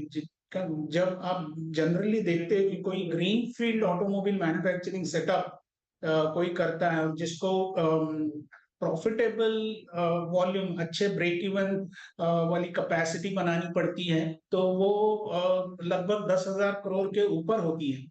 तो मेरा मानना है कि ये जो इन्वेस्टमेंट लेवल $500 मिलियन रखा है, यानी लगभग 4,200 करोड़ के आसपास, ये काफी लो है in terms of investment threshold and therefore the break even volumes also उनकी काफी कम रहेंगी। ओके, अच्छा महेंद्र जी, अभी तो बात हुई जैसे फ्रंटलाइन कंपनियां जो कि ऑटो निर्माता हैं, ईवी, क्या प्रतिस्पर्धा मिलेगी, क्या कंपेटिटिव एनवायरनमेंट उनको मिलेगा टेस्ला के भारत आने पे? लेकिन सबसे बड़ी बात यह है कि जब आपको करीब करीब अगले 5 सालों में 50% सामान घरेलू मार्केट से लेना है, सिंस ये जितना भी हम डिस्कशन कर रहे हैं महेंद्र जी, ये हम इक्विटी मार्केट के प्रोस्पेक्टिव से कर रहे हैं कि भाई किसको फ़ायदा होगा, किसको नहीं होगा, किसको चैलेंजेस मिलेंगे। स्पेशली ईवी एंसिलरी कंपनियां, आपको कितना बड़ा पुश लगता है ये उनके लिए? क्योंकि पिछले 2 साल में उनको बेनिफिट मिला भी है, बट एग्जैक्टली इस पॉलिसी में एंसिलरी कंपनियों के लिए, ईवी एंसिलरी कंपनियों के लिए कितना बड़ा आई थिंक थ्रस्ट मिलेगा आपके मुताबिक? देखिए, अनलाइक आइस इंजन जो डीजल पेट्रोल की गाड़ियां होती है, जिसमें इन्वॉल्व मैन्युफैक्चरिंग होती है एंड आपकी जो वेंडर बेस होती है, सप्लायर बेस होती है, वो बहुत बड़ी होती है। एक एक गाड़ी बनाने में लगभग 8-8 हजार, 10-10 हजार पार्ट्स लगते हैं। बट ये ईवीज में इनकी the requirement of parts and the vendor base बहुत छोटी होती है। जाहिर सी बात है कि ईवी में सबसे बड़ा कॉस्ट कंपोनेंट ये केवल ड्राइव ट्रेन होता है, बैटरी ड्राइव ट्रेन वाली होती है, यानी बैटरी मोटर से जो आप गाड़ी चलाते हो तो उसके ऊपर रहता है, and then there is an electronic component control unit. So ये 3 बड़ी चीजें होती हैं गाड़ी में, जिसका वेंडर डेवलपमेंट ना के बराबर होता है, क्योंकि there are only globally few manufacturers of this, and generally जो ओई मैन्युफैक्चर होता है वो ये तीनों यूनिट्स अपनी खुद बनाते हैं, तो वेंडर बेस में इनका योगदान काफी कम रहेगा। तो रहा सवाल बाकी जो 50% वाली कंपोनेंट्स होती है, वो ज्यादातर नॉर्मल किसी गाड़ियों में भी जाती है, पेट्रोल डीजल वाली गाड़ियों में भी जाती है, वो वाली किस्म की होती है। टायर कहीं है, ग्लासेस कहीं है, वायरिंग कहीं है, या कुछ डैशबोर्ड रिलेटेड कंपोनेंट्स कहीं है। तो इन सारी कंपोनेंट्स में तो रेगुलर वेंडर बेस इंडिया में तो है ही है, उनके लिए केवल ये एक incremental kind of volume growth या नया कस्टमर मिलने वाला है ना। मुझे नहीं लगता है कि कोई इंडिया में जो स्टॉक मार्केट में लिस्टेड वाली ऑटो कंपोनेंट कंपनी, उनके लिए कोई बड़ा सा बिग वॉल्यूम किकर आने वाला है इस नए पॉलिसी से। सो नए मैन्युफैक्चरर जो आएंगी उनके लिए वेंडर बेस बहुत छोटा रहेगा, एंड इंडियन वेंडर बेस का contribution to that could be very minimal, उनका कुछ ज्यादा रोल नहीं रहेगा। ओके अच्छा, एक और चीज़ मैं जी आपसे पूछना चाहूँगा कि अभी जितना काम ईवी पे टाटा मोटर्स ने किया है, उसके वनस्पत एमएनएम, क्योंकि वो अभी भी हाइब्रिड में मौजूद हैं, और मारुति ने क्या उतना काम कर पाए हैं? और स्पेशली टाटा मोटर्स डेडिकेटेड तौर पे नेक्सॉन से अगर आप देखें, इस पूरे मार्केट को कैप्चर कर रहा है। अभी एमएनएम की और मारुति की कितनी तैयारी है ईवी के लिए, फुल फ्लैज ईवी के लिए आपके मुताबिक, अगर मैं 4-5 लीडिंग कंपनियों को कंपेयर करूं तो? देखिए, ये ईवी में एंटर करना for such manufacturers like Mahindra और इवन मारुति काफी इजी रहेगा, क्योंकि ऑन वन साइड आपकी मैन्युफैक्चरिंग कैपेबिलिटी ऑलरेडी इन अ वे है, आपको केवल थोड़ा सा डेवलपमेंट करना है, नए मॉडल्स की ब्रांडिंग करने पड़ेगी, और आपके पास डिस्ट्रीब्यूशन नेटवर्क ऑलरेडी प्रेजेंट है। तो उनके लिए नए मॉडल्स लाना इन टर्म्स ऑफ टेक्निकल चैलेंज जो है, वो मुझे नहीं लगता कि कोई बड़ा चैलेंज है। ऊपर से आप जेवी भी फॉर्म कर सकते हो and get other models into India. आप केवल डिस्ट्रीब्यूशन अरेंजमेंट भी कर सकते हो for other manufacturers as well. हमने देखा है कि मारुति की जेवी टोयोटा के साथ भी है, हमने देखा है कि महिंद्रा की जेवी अभी फोक्सवैगन के साथ भी है।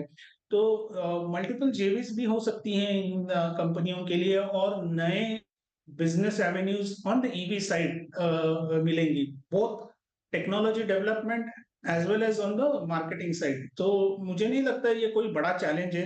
टाटा मोटर का जरूर मैं कहूंगा कि उनके लिए ये एक तरह से फर्स्ट मूवर एडवांटेज रहा है, बट आप देखोगे तो नेक्सॉन प्योर ईवी व्हीकल पहले से नहीं बनी हुई थी। पहले तो वो पेट्रोल वाली गाड़ी थी, पेट्रोल डीजल वाली गाड़ी थी, तो यानी आइस इंजन वाली गाड़ी थी। उन्होंने ईवी एडेप्टेशन कराया है नेक्सॉन का, और उनके डिस्ट्रीब्यूशन नेटवर्क की वजह से काफी अच्छी तरह उसकी एक्सेप्टेबिलिटी हो गई है। मेरा ये मानना है कि जैसे जैसे नए ब्रांड्स भी आएंगे, ओवरऑल ईवी एक्सेप्टेबिलिटी बहुत बढ़ेगी, एंड बहुत से कस्टमर जो फेंस सिटर्स होते हैं, जो ईवी व्हीकल खरीदना चाहते हैं पर थोड़ा सा डर सा रहता है कि आगे क्या ये व्हीकल अच्छी रहेगी, मुझे चार्जिंग नेटवर्क मिलेगा, रेंज एंजाइटी होती है, ये सब जो डर बना हुआ रहता है, या फेंस सिटर्स के लिए जो डिसीजन नहीं ले पाते ईवी खरीदने की, वो जब नए मॉडल्स आएंगे, नए चॉइसेस मिलेंगे, उनके लिए काफी आसान होगा to really jump into buying an EV. तो मार्केट एक्सपैंड तो जरूर होने वाला है। तो मारुति महिंद्रा के लिए बड़ा सा चैलेंज नहीं लगता मुझे ईवी मार्केट में एंटर होने में। आप अगर महंतेश एक कॉल लेना हो, एक फ्रेश इन्वेस्टमेंट एडवाइस देनी हो amongst these EV manufacturers, OEM और ऑटो एंसिलरी, किस तरफ आप ज्यादा रुझान रखना चाहेंगे पोजीशन लेने का? देखिए, मैंने पहले ही कहा कि ऑटो कंपोनेंट इंडस्ट्री के लिए ये कोई बड़ा केकर तो मुझे नजर नहीं आ रहा है। रहा सवाल ओई मैन्युफैक्चरर में, दरा जेवीज जो कंपनियों ने फॉर्म की हुई, टाटा मोटर ने भी फॉर्म की हुई है जेवी ईवी के लिए, महिंद्रा की भी है, और शायद कल मारुति भी कुछ ना कुछ पॉलिसी अनाउंसमेंट्स कर देंगे इन terms of their potential EV side business. तो बेहतर यही रहेगा कि आप बड़े ईवी बड़े कंपनियों के साथ रहे, आपका निवेश जो रहता है स्टॉक मार्केट्स में, जो नॉन प्रूवन वाली कंपनियां हैं, जैसे ये बड़ी कंपनियां हैं, उनमें रहना बेटर रहेगा from, and it is very safe. Otherwise EV policy में जो नई गाड़ियां भी आएंगी उनके लिए तो स्टॉक मार्केट में कोई डायरेक्ट इन्वेस्टमेंट प्ले तो मिलने नहीं वाला है। तो मेरा ये मानना है कि लेट्स वेट फॉर कोई स्ट्रैटेजिक अनाउंसमेंट होती है मारुति की, या कोई नई दूसरी अनाउंसमेंट्स होती हैं महिंद्रा एंड टाटा मोटर की तरफ से, टू टेक एडवांटेज ऑफ ये जो नई पॉलिसी का लाभ उठाना चाहेंगे। तो उस अनाउंस के पश्चात आप देख सकोगे कि कहीं ना कहीं नया वैल्यू उभर कर आ रहा है या नहीं इन स्टॉक्स में। महंतेश, बहुत बहुत शुक्रिया हमारे लिए समय निकालने के लिए। तो थोड़ा सा इंतजार कीजिए, नए कुछ करार बनेंगे तब एक आइडिया आएगा कि कहाँ पर किसको क्या कितना पोटेंशियल मिल रहा है, और उस पर्सपेक्टिव से आप ट्रेड ले सकते हैं। बहरहाल मारुति करीब करीब 1% ऊपर ट्रेड करता हुआ। अच्छा, वैसे 4 का चौका फटाफट से ले लेते हैं। मैं आपको बता दूं कौन क्या देगा। शिल्पा, आप तैयार रखिएगा सस्ता ऑप्शन। मानस से समझेंगे एफनो सुपरस्टार। राजेश पालिया के पास चलेंगे चार्ट का चमत्कार के लिए, और शरद जी तो है ही मिड कैप फंडा देने के लिए। शिल्पा जी बताइए, सस्ता ऑप्शन।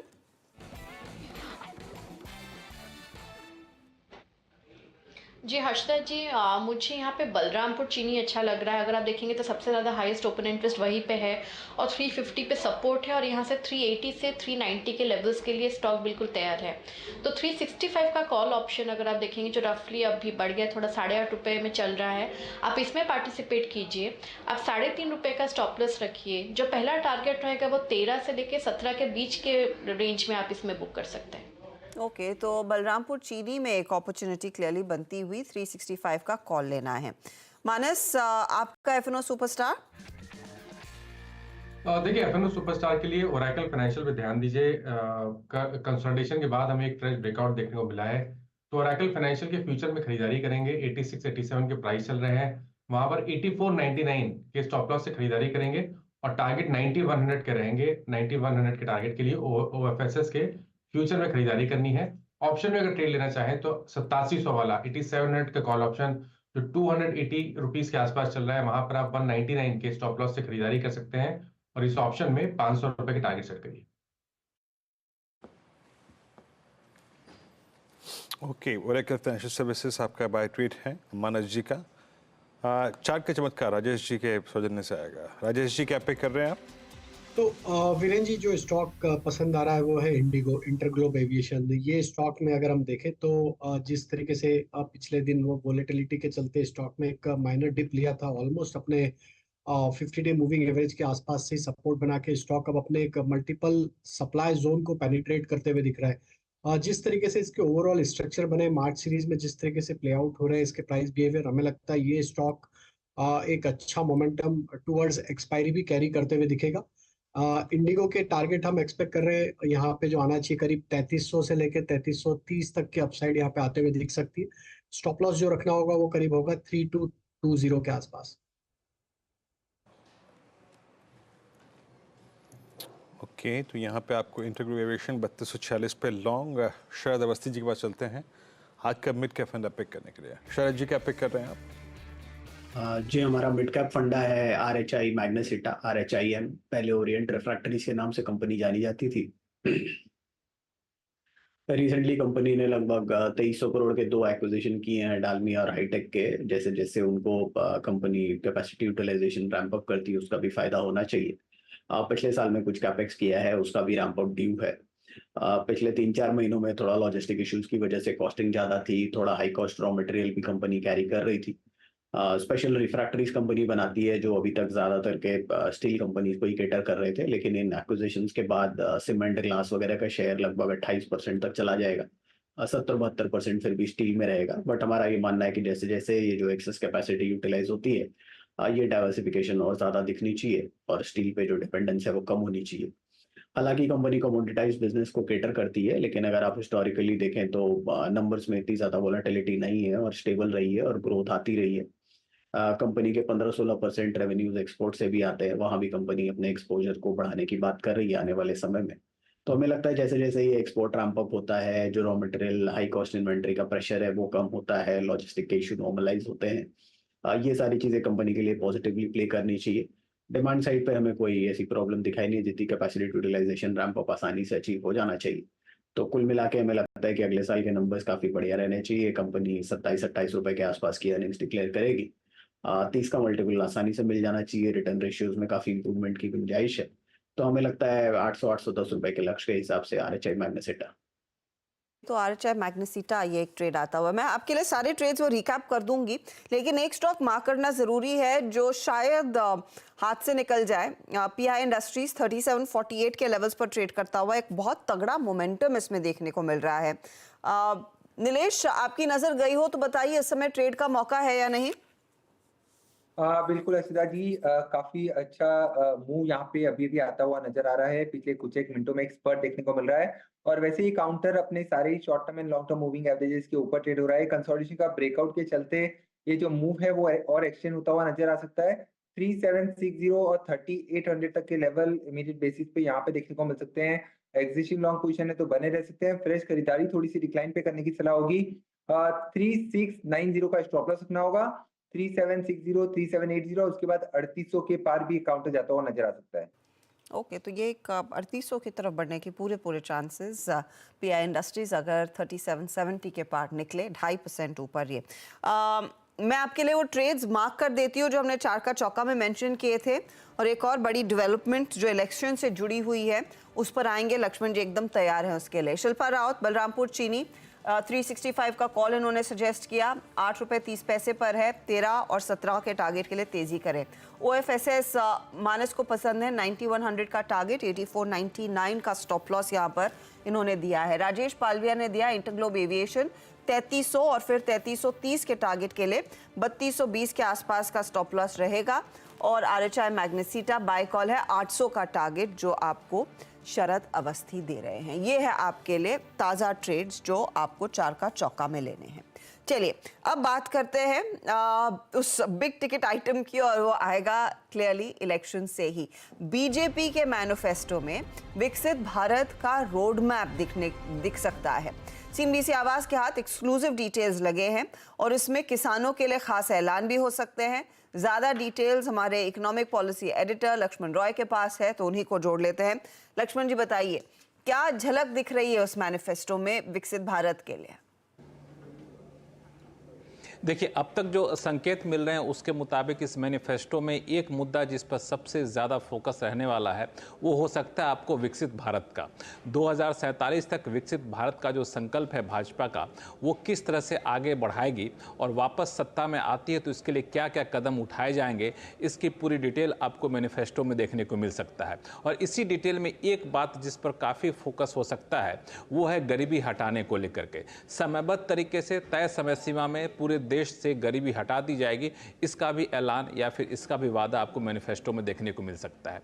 दूसरी बात, जो किसान आंदोलन चल रहा है उसका असर आपको मैनिफेस्टो में आपको देखने को मिल सकता है, और इसके लिए 2-3 विकल्प हैं जिसके कुछ ऐलान हो भी सकते हैं। मिसाल के तौर पर कुछ चुनिंदा फसलों के लिए, दलहन जैसे फसलों के लिए MSP की तय समय सीमा तक गारंटी दे दी जाए, इसका ऐलान हो सकता है। ये ज़रूरी नहीं कि जो किसान मांग कर रहे हैं हूबहू उसी को मान लिया जाए, लेकिन उसकी तरफ बढ़ता हुआ कदम आपको देख सकता है ताकि जो किसानों को तेवर है वो थोड़े शांत हो सके।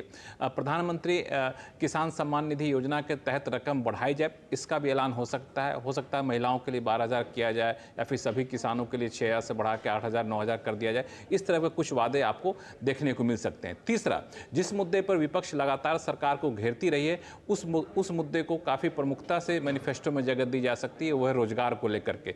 कितने रोजगार अगले 5 साल में भाजपा बनाएगी, पैदा करेगी, कितने लोगों को रोजगार देगी, इसका एक टारगेट देते हुए डिटेल काफ़ी प्रभावशाली तरीके से इस मुद्दे को रखते हुए दिखेगी। इसमें नई पेंशन स्कीम में गारंटीड रिटर्न जैसे वादे भी किए जा सकते हैं। इन सब के अलावा इंफ्रास्ट्रक्चर, नए बुलेट ट्रेन, नए वंदे भारत, नए पोर्ट खोला जाना, हाईवे को बढ़ाया जाना, इस तरह के जिक्र होंगे। और सोशल सेक्टर भी एक की फोकस एरिया होगा, जिसमें शिक्षा और हेल्थ सेक्टर पर खास फोकस हो सकता है। हालांकि बता दूं कि अभी लोगों से सलाह मशविरा किया जा रहा है, नमो ऐप पे लोगों से सुझाव मांगे गए हैं, मोदी को चुनते हैं इस स्लोगन के साथ मैनिफेस्टो जुड़े सुझाव मांगे जा रहे हैं। इन सुझाव आने के बाद इसको अंतिम रूप दिया जाएगा और अगले महीने पहले हफ्ते में मैनिफेस्टो जारी होने की संभावना है। लक्ष्मण जी, मतलब अभी तो आपने कृषि और किसानों के लिए बहुत हद तक इस मैनिफेस्टो में क्या होगा उसकी आई थिंक एक तस्वीर खींची। कॉरपोरेट इंडिया के लिए, आम आदमी के लिए, जो कि other than I think farmers, किसानों के अलावा, उसके लिए कोई छाप रहेगी इस मैनिफेस्टो में? थोड़ा सा उसके ऊपर प्रकाश डालिए। बिल्कुल, कॉर्पोरेट इंडिया के लिए कहें तो सीधे कॉर्पोरेट इंडिया का जिक्र तो नहीं होगा, लेकिन सरकार किस तरह से निवेश बढ़ाने पर जोर देती रहेगी, रिफॉर्म के एजेंडे को आगे बढ़ाएगी, इस बात का प्रमुखता से वादा भाजपा अपने मैनिफेस्टो में कर सकती है। तो रिफॉर्म और निवेश, यही दो चीज़ें हैं जिसको लेके कॉर्पोरेट इंडिया लगातार चाहता है कि सरकार, जो भी सरकार है, इस पर फोकस रखे। तो जो अब तक चलता आ रहा है उस सिलसिला को आगे बढ़ाती रहेगी। पॉलिसी कंटिन्यूटी वाली जो बात है वो आपको देखने को मिल सकता है इस मैनिफेस्टो में। और आम लोगों की बात आपने जो की, जो खासतौर से मध्यम वर्ग है, उनके लिए रोजगार एक बड़ा मुद्दा होगा जिस पर खास फोकस हो सकता है। और न्यू पेंशन स्कीम, जो सरकारी कर्मचारी हैं वो भी कई बार नाराज़ रहते हैं, तो उनकी नाराज़गी दूर करने की कोशिश यहाँ पे की जाएगी। लेकिन बहुत ज़्यादा मध्यम वर्ग के लिए कोई खास बड़े वादे किए जाने की संभावना थोड़ी सी मुझे कम दिख रही है। चलिए लक्ष्मण जी, बहुत बहुत शुक्रिया इस पूरी बातचीत के लिए। मैंने तीनों डायमेंशंस के तहत, मतलब कृषि, साथ ही साथ कॉर्पोरेट इंडिया और आम आदमी के लिए, तीनों पर्सपेक्टिव से प्रश्न पूछना चाहा। बहुत बहुत शुक्रिया लक्ष्मण जी इस पूरी बातचीत के लिए। तो ये बीजेपी का जो मैनिफेस्टो होगा उसमें लाइकली टू बी पिक्चर क्या होगी वो आपने देखी यहाँ पर। शायद आई थिंक अभी आप सुन भी रहे थे लक्ष्मण जी को, स्पेशली कुछ एग्री स्टॉक्स, एग्री कंपनियाँ जो कि इस मैनिफेस्टो के पर्सपेक्टिव से आपके जहन में आती हों। अब शुगर को छोड़ देते हैं, शुगर में बहुत सारे, अगर आप देखें, मल्टीपल इक्वेशंस होते हैं। कुछ और कंपनियां एग्री स्पेस से जो आपके आई थिंक प्रेफर्ड स्पेस में हो? देखिए, इनडायरेक्टली अगर आपको शुगर को या इसको प्ले करना है तो मे बी प्राज एक लॉन्ग टर्म बढ़िया बेट हो सकती है सस्टेनेबल एविएशन फ्यूल पे बेस्ड पे। बट प्योरली एग्री के कंपैरिजन में मुझे लगता है पंप कंपनीज कुछ बेनिफिट कर सकती है इससे। केएसबी पंप्स है, उनको फायदा हो सकता है एग्री में। हम सब जानते हैं कि इरिगेशन पे सरकार का फोकस हमेशा से रहा है, और इलेक्ट्रिक अवेलेबिलिटी और सोलर पंप्स के साथ मेरे हिसाब से पंप वाली एक रिक्वायरमेंट है, या पाइप्स की कंपनीज हैं, उनको काफ़ी फायदा हो सकता है। ऑफ एंड मुझे कोई पाइप कंपनी है सच वैल्यूएशन वाइज बहुत अट्रैक्टिव तो नहीं है, बट एपीएल अपोलो एक बढ़िया बेट हो सकती है। थोड़ा लॉन्ग टर्म रखना पड़ सकता है, बहुत अट्रैक्टिव वैल्यूएशन नहीं है। बट पंप्स कंपनी को मुझे लगता है डायरेक्ट बेनिफिट होना चाहिए एग्री से रिलेटेड इम्पेटस का। तो ये फिलहाल आपके लिए एक अपॉर्चुनिटी क्लियरली पंप्स बिजनेस में। और केएसबी के हाथ में कई सारे ऑर्डर्स, शायद वो ईयर एंड से पहले के ऑर्डर्स होंगे, लेकिन वो ऑर्डर फ्लो दोनों शक्ति पंप्स और केएसबी का अच्छा खासा बढ़ता हुआ दिखाई दिया है। चलिए, बाजार की चाल आपकी स्क्रीन पर एक बार फिर लेकर आते हैं और प्रकाश दीवान को जोड़ेंगे कार्यक्रम में। दीवान साहब, आफ्टरनून 22,090 के आसपास निफ्टी बैंक कोशिश कर रहा है पॉजिटिव टेरिटरी में टिके रहने की। ये जो पिछले हफ्ते पूरा शेकआउट देखने को मिला मिड और स्मॉल कैप्स में, और शायद स्ट्रेस टेस्ट बहाना था या कारण था, ये पेन पूरा हो चुका है या फिर कुछ और इस तरह के झटके आगे लग सकते हैं? आपका क्या सेंस है? अच्छा, गुड आफ्टरनून। देखिए, जो सफाई अभियान शुरू हुआ था पिछले 2 हफ्ते पहले तो धीरे धीरे हुआ। पहले 1-2 दिन हमने देखा ठीक ठाक थोड़ी सी जो कटौती आई small cap mid cap indices में। उसके बाद 1-2 भारी दिन भी देखे जब अच्छी खासी जो फ्रॉथ है उसको सेटल किया मार्केट ने। तो मार्केट ये एक जिसको कहते हैं ना सेल्फ फुलफिलिंग, उस पर चलता है कि भाई अपने आप को एक्सेसेस को कहीं ना कहीं काटने की कोशिश होती है कि बहुत ज्यादा एक्सट्रीम पे जब ग्रीड की तरफ मार्केट चला जाए तो वहां से उसको फियर पे ले आते हैं, तो कहीं ना कहीं रुझान बैलेंस होना शुरू हो जाता है। मुझे लगता है अभी भी वॉलेटिलिटी रहेगी, लेकिन जो आपने देखा होगा कि जहां पे फ्रॉड थी या जो बहुत ही छोटी कंपनीज थी जहां वैल्यूएशन सपोर्ट नहीं कर रहा था, उनके प्राइसेस में आपको कटौती हुई है। लेकिन फिर भी ये 30% 35% के घूम रहे हैं सारे, बहुत सारे एक्सेल शीट के चार्ट्स की फला वाला कंपनी अपने 52 वीक हाई से 30% नीचे है, कोई 35 नीचे है। लेकिन ये पिछले 1 साल में 2-2.5 गुने भी हो चुकी है। तो उनके जब भाव इतने ऊपर गए हैं और 30% नीचे आए, तो कोई ऐसी बात नहीं कि कोई बहुत वेल्थ डिस्ट्रक्शन हो रहा है।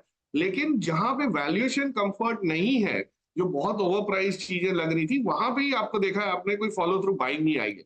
लेकिन अच्छी कंपनी में जैसे ही थोड़ी सी गिरावट आती है, पैसा वापस लग जाता है। कहीं ना कहीं लोग वेट कर रहे होते हैं अच्छे लेवल्स की, बिजनेस अच्छा है, वैल्यूएशन ठीक ठाक आ गए, लिक्विडिटी मिल गई आपको। तो कई फैक्टर्स है और उसका समावेश ये है इन सब चीजों में, प्राइसेस में, कि अभी भी वॉलेटिलिटी रहेगी, बट गिरावट मैं तो नहीं समझता। मुझे तो दिख रहा है कि निफ्टी की जो कंपनीज है जिस टाइप की, उसमें परफॉर्मेंस आनी बाकी है अर्चना, और खास करके जो बड़े पॉकेट्स, बैंक्स हो गया, आईटी हो गया, अगर ये सब चलने लगते हैं तो निफ्टी तो शायद 23,000 23,500 भी पहुंच जाएगी। सो और वो बहुत समय ज्यादा लगेगा भी नहीं। बट छोटी companies, mid cap, small cap companies, और खास करके जो पहली टॉप 1000 कंपनी के नीचे वाली जो सूची है, वहां पे थोड़ा सा संभलना चाहिए लोगों को। और ये ना उम्मीद करें कि भाई मार्केट ऊपर चल रही है, निफ्टी न्यू हाई बना रही है, तो हमारा पोर्टफोलियो भी नया हाई पे आएगा। तो पोर्टफोलियो का बिहेवियर और निफ्टी का बिहेवियर प्लीज उसको समझिए कि ये बिल्कुल कोरिलेटेड नहीं है, क्योंकि आपके पोर्टफोलियो में निफ्टी की कंपनी वाली वेटेज शायद 5-7-8% से ज्यादा होगी नहीं। सो इस वजह से थोड़ा सा लोगों को समझना जरूरी है और एडवाइजर की हेल्प लेके अपने आप को थोड़ा सा संभाल लें।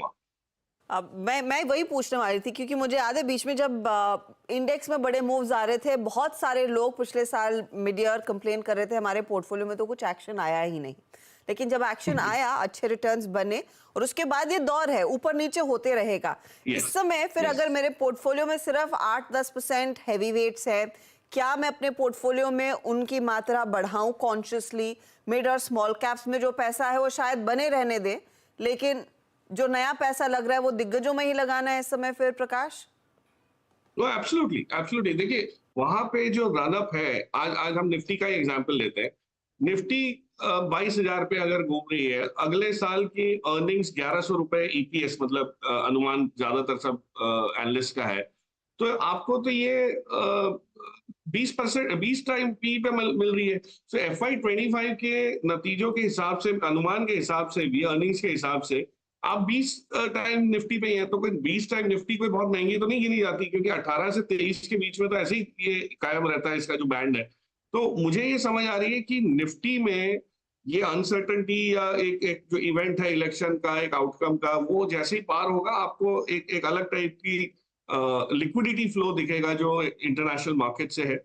और आप आज एक चीज हुई है छोटी सी, और आपने बहुत बढ़िया डिस्कशन, आपने वीरो ने जो किया ईवीज पे, जो इस शो से पहले, उसमें एक चीज हमको पकड़नी है कि चाइना +1 का ये सबसे बड़ा, सबसे ऊंचाई वाली वो चरण पे हम पहुंचे हैं। चाइना में टेस्ला ने सबसे ज्यादा अपना प्रोडक्शन बेस रखा है। अब उसको अलावा अगर वो हिंदुस्तान आता है, तो ये जो मैसेजिंग है जो ग्लोबली जो जाएगी कि टेस्ला ने चाइना में इतना बड़ा प्लांट होते हुए भी इंडिया को चुनना है। अगर इंडिया का चयन किया गया और उसमें निवेश हो रहा है, नए मॉडल्स बन रहे हैं और यहाँ से ग्लोबली भी बिकेगा, तो इंडियन मार्केट के लिए तो बता नहीं रहे। अब इंडियन मार्केट तो छोटा सा ही है, 25 लाख के ऊपर की गाड़ियां तो ऐसे ही 3% से नीचे बिकती हैं।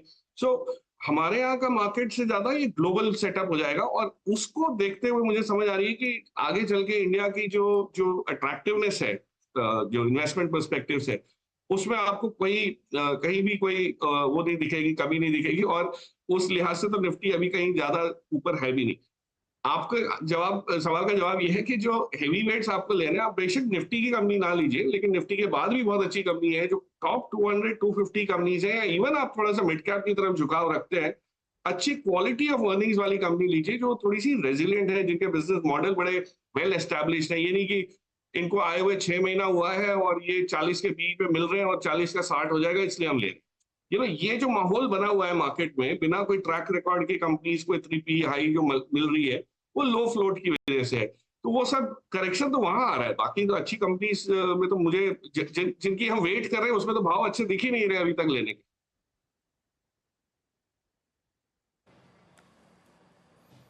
अच्छा प्रकाश सर, सिर्फ ईवी पे ही रहते हुए, इसी विषय पे मौजूद रहते हुए, स्पेशली मारुति पर आपका व्यू क्या बन रहा है? देखिए, मारुति ने अच्छा परफॉर्म किया इस बार, लेकिन वो जो करिश्माई पारी M&M ने खेली पोस्ट कोविड, आई थिंक अपने 3 प्रोडक्ट्स के जरिए, स्पेशली 2 प्रोडक्ट्स के जरिए, XUV 700 के जरिए, स्कॉर्पियो N के जरिए, ग्रैंड विटारा वो काम कर रही है, इन्वेक्टो वो काम कर रही है, बट इनका अभी तक ईवी में सिर्फ एक हाइब्रिड प्रोडक्ट है, आई थिंक ग्रैंड विटारा या फिर इन्वेक्टो। आपका व्यू क्या बन रहा है? I mean EV for Maruti और मारुति का प्राइस टारगेट, मारुति की प्लेसमेंट कैसी लग रही है आपको इस वक्त? देखिए, वीरू, बड़ा इंटरेस्टिंग सा सिचुएशन है और मैं उसको एक्सप्लेन करता हूँ। 2 लोगों की शादी हुई, उसमें से एक बहुत ही बढ़िया उम्दा खाना बनाने की क्षमता रखता था, और अब वो शादी के बाद कुछ टाइम लगा और इन्होंने डिसाइड किया कि अब हम रेस्टोरेंट खोलेंगे और ये आप बहुत अच्छा खाना पकाते हो, हम बहुत अच्छी तरह इसको बेच सकते हैं, सर्विस कर सकते हैं, तो हम ये इस टाइप का जो क्या बोलते हैं, जो कॉम्बिनेशन है, इसका इस्तेमाल करके बहुत इफेक्टिवली हम लोग एक रेस्टोरेंट खोलेंगे। मारुति और टोयोटा ने यही किया। हाइब्रिड्स में टोयोटा की ग्लोबल मास्टरी है, मारुति की हिंदुस्तान में समझ है, डिस्ट्रीब्यूशन नेटवर्क है, आफ्टर सेल सर्विस एलिमेंट है। इन्होंने जब हाइब्रिड का पहली बार आपने देखा होगा, पहले इनका जब साझेदारी शुरू हुई तो बलेनो से हुई, बलेनो में कोई हाइब्रिड नहीं आया। उसके बाद इन्होंने धीरे से करके ग्रैंड विटारा इंट्रोड्यूस की, जो हाई क्रॉस और ग्रैंड विटारा का जो इक्विवेलेंट मॉडलिंग है, और सेम वे इन्वेक्टो और हाई राइडर का किया है, और अब ये दूसरे मॉडल्स पे करेंगे। सो हो क्या रहा है कि इन्होंने पायलटिंग पहले किया, उस साझेदारी को पकाया, समझा एक दूसरे को, और अब वो हाइब्रिड लॉन्च कर रहे हैं।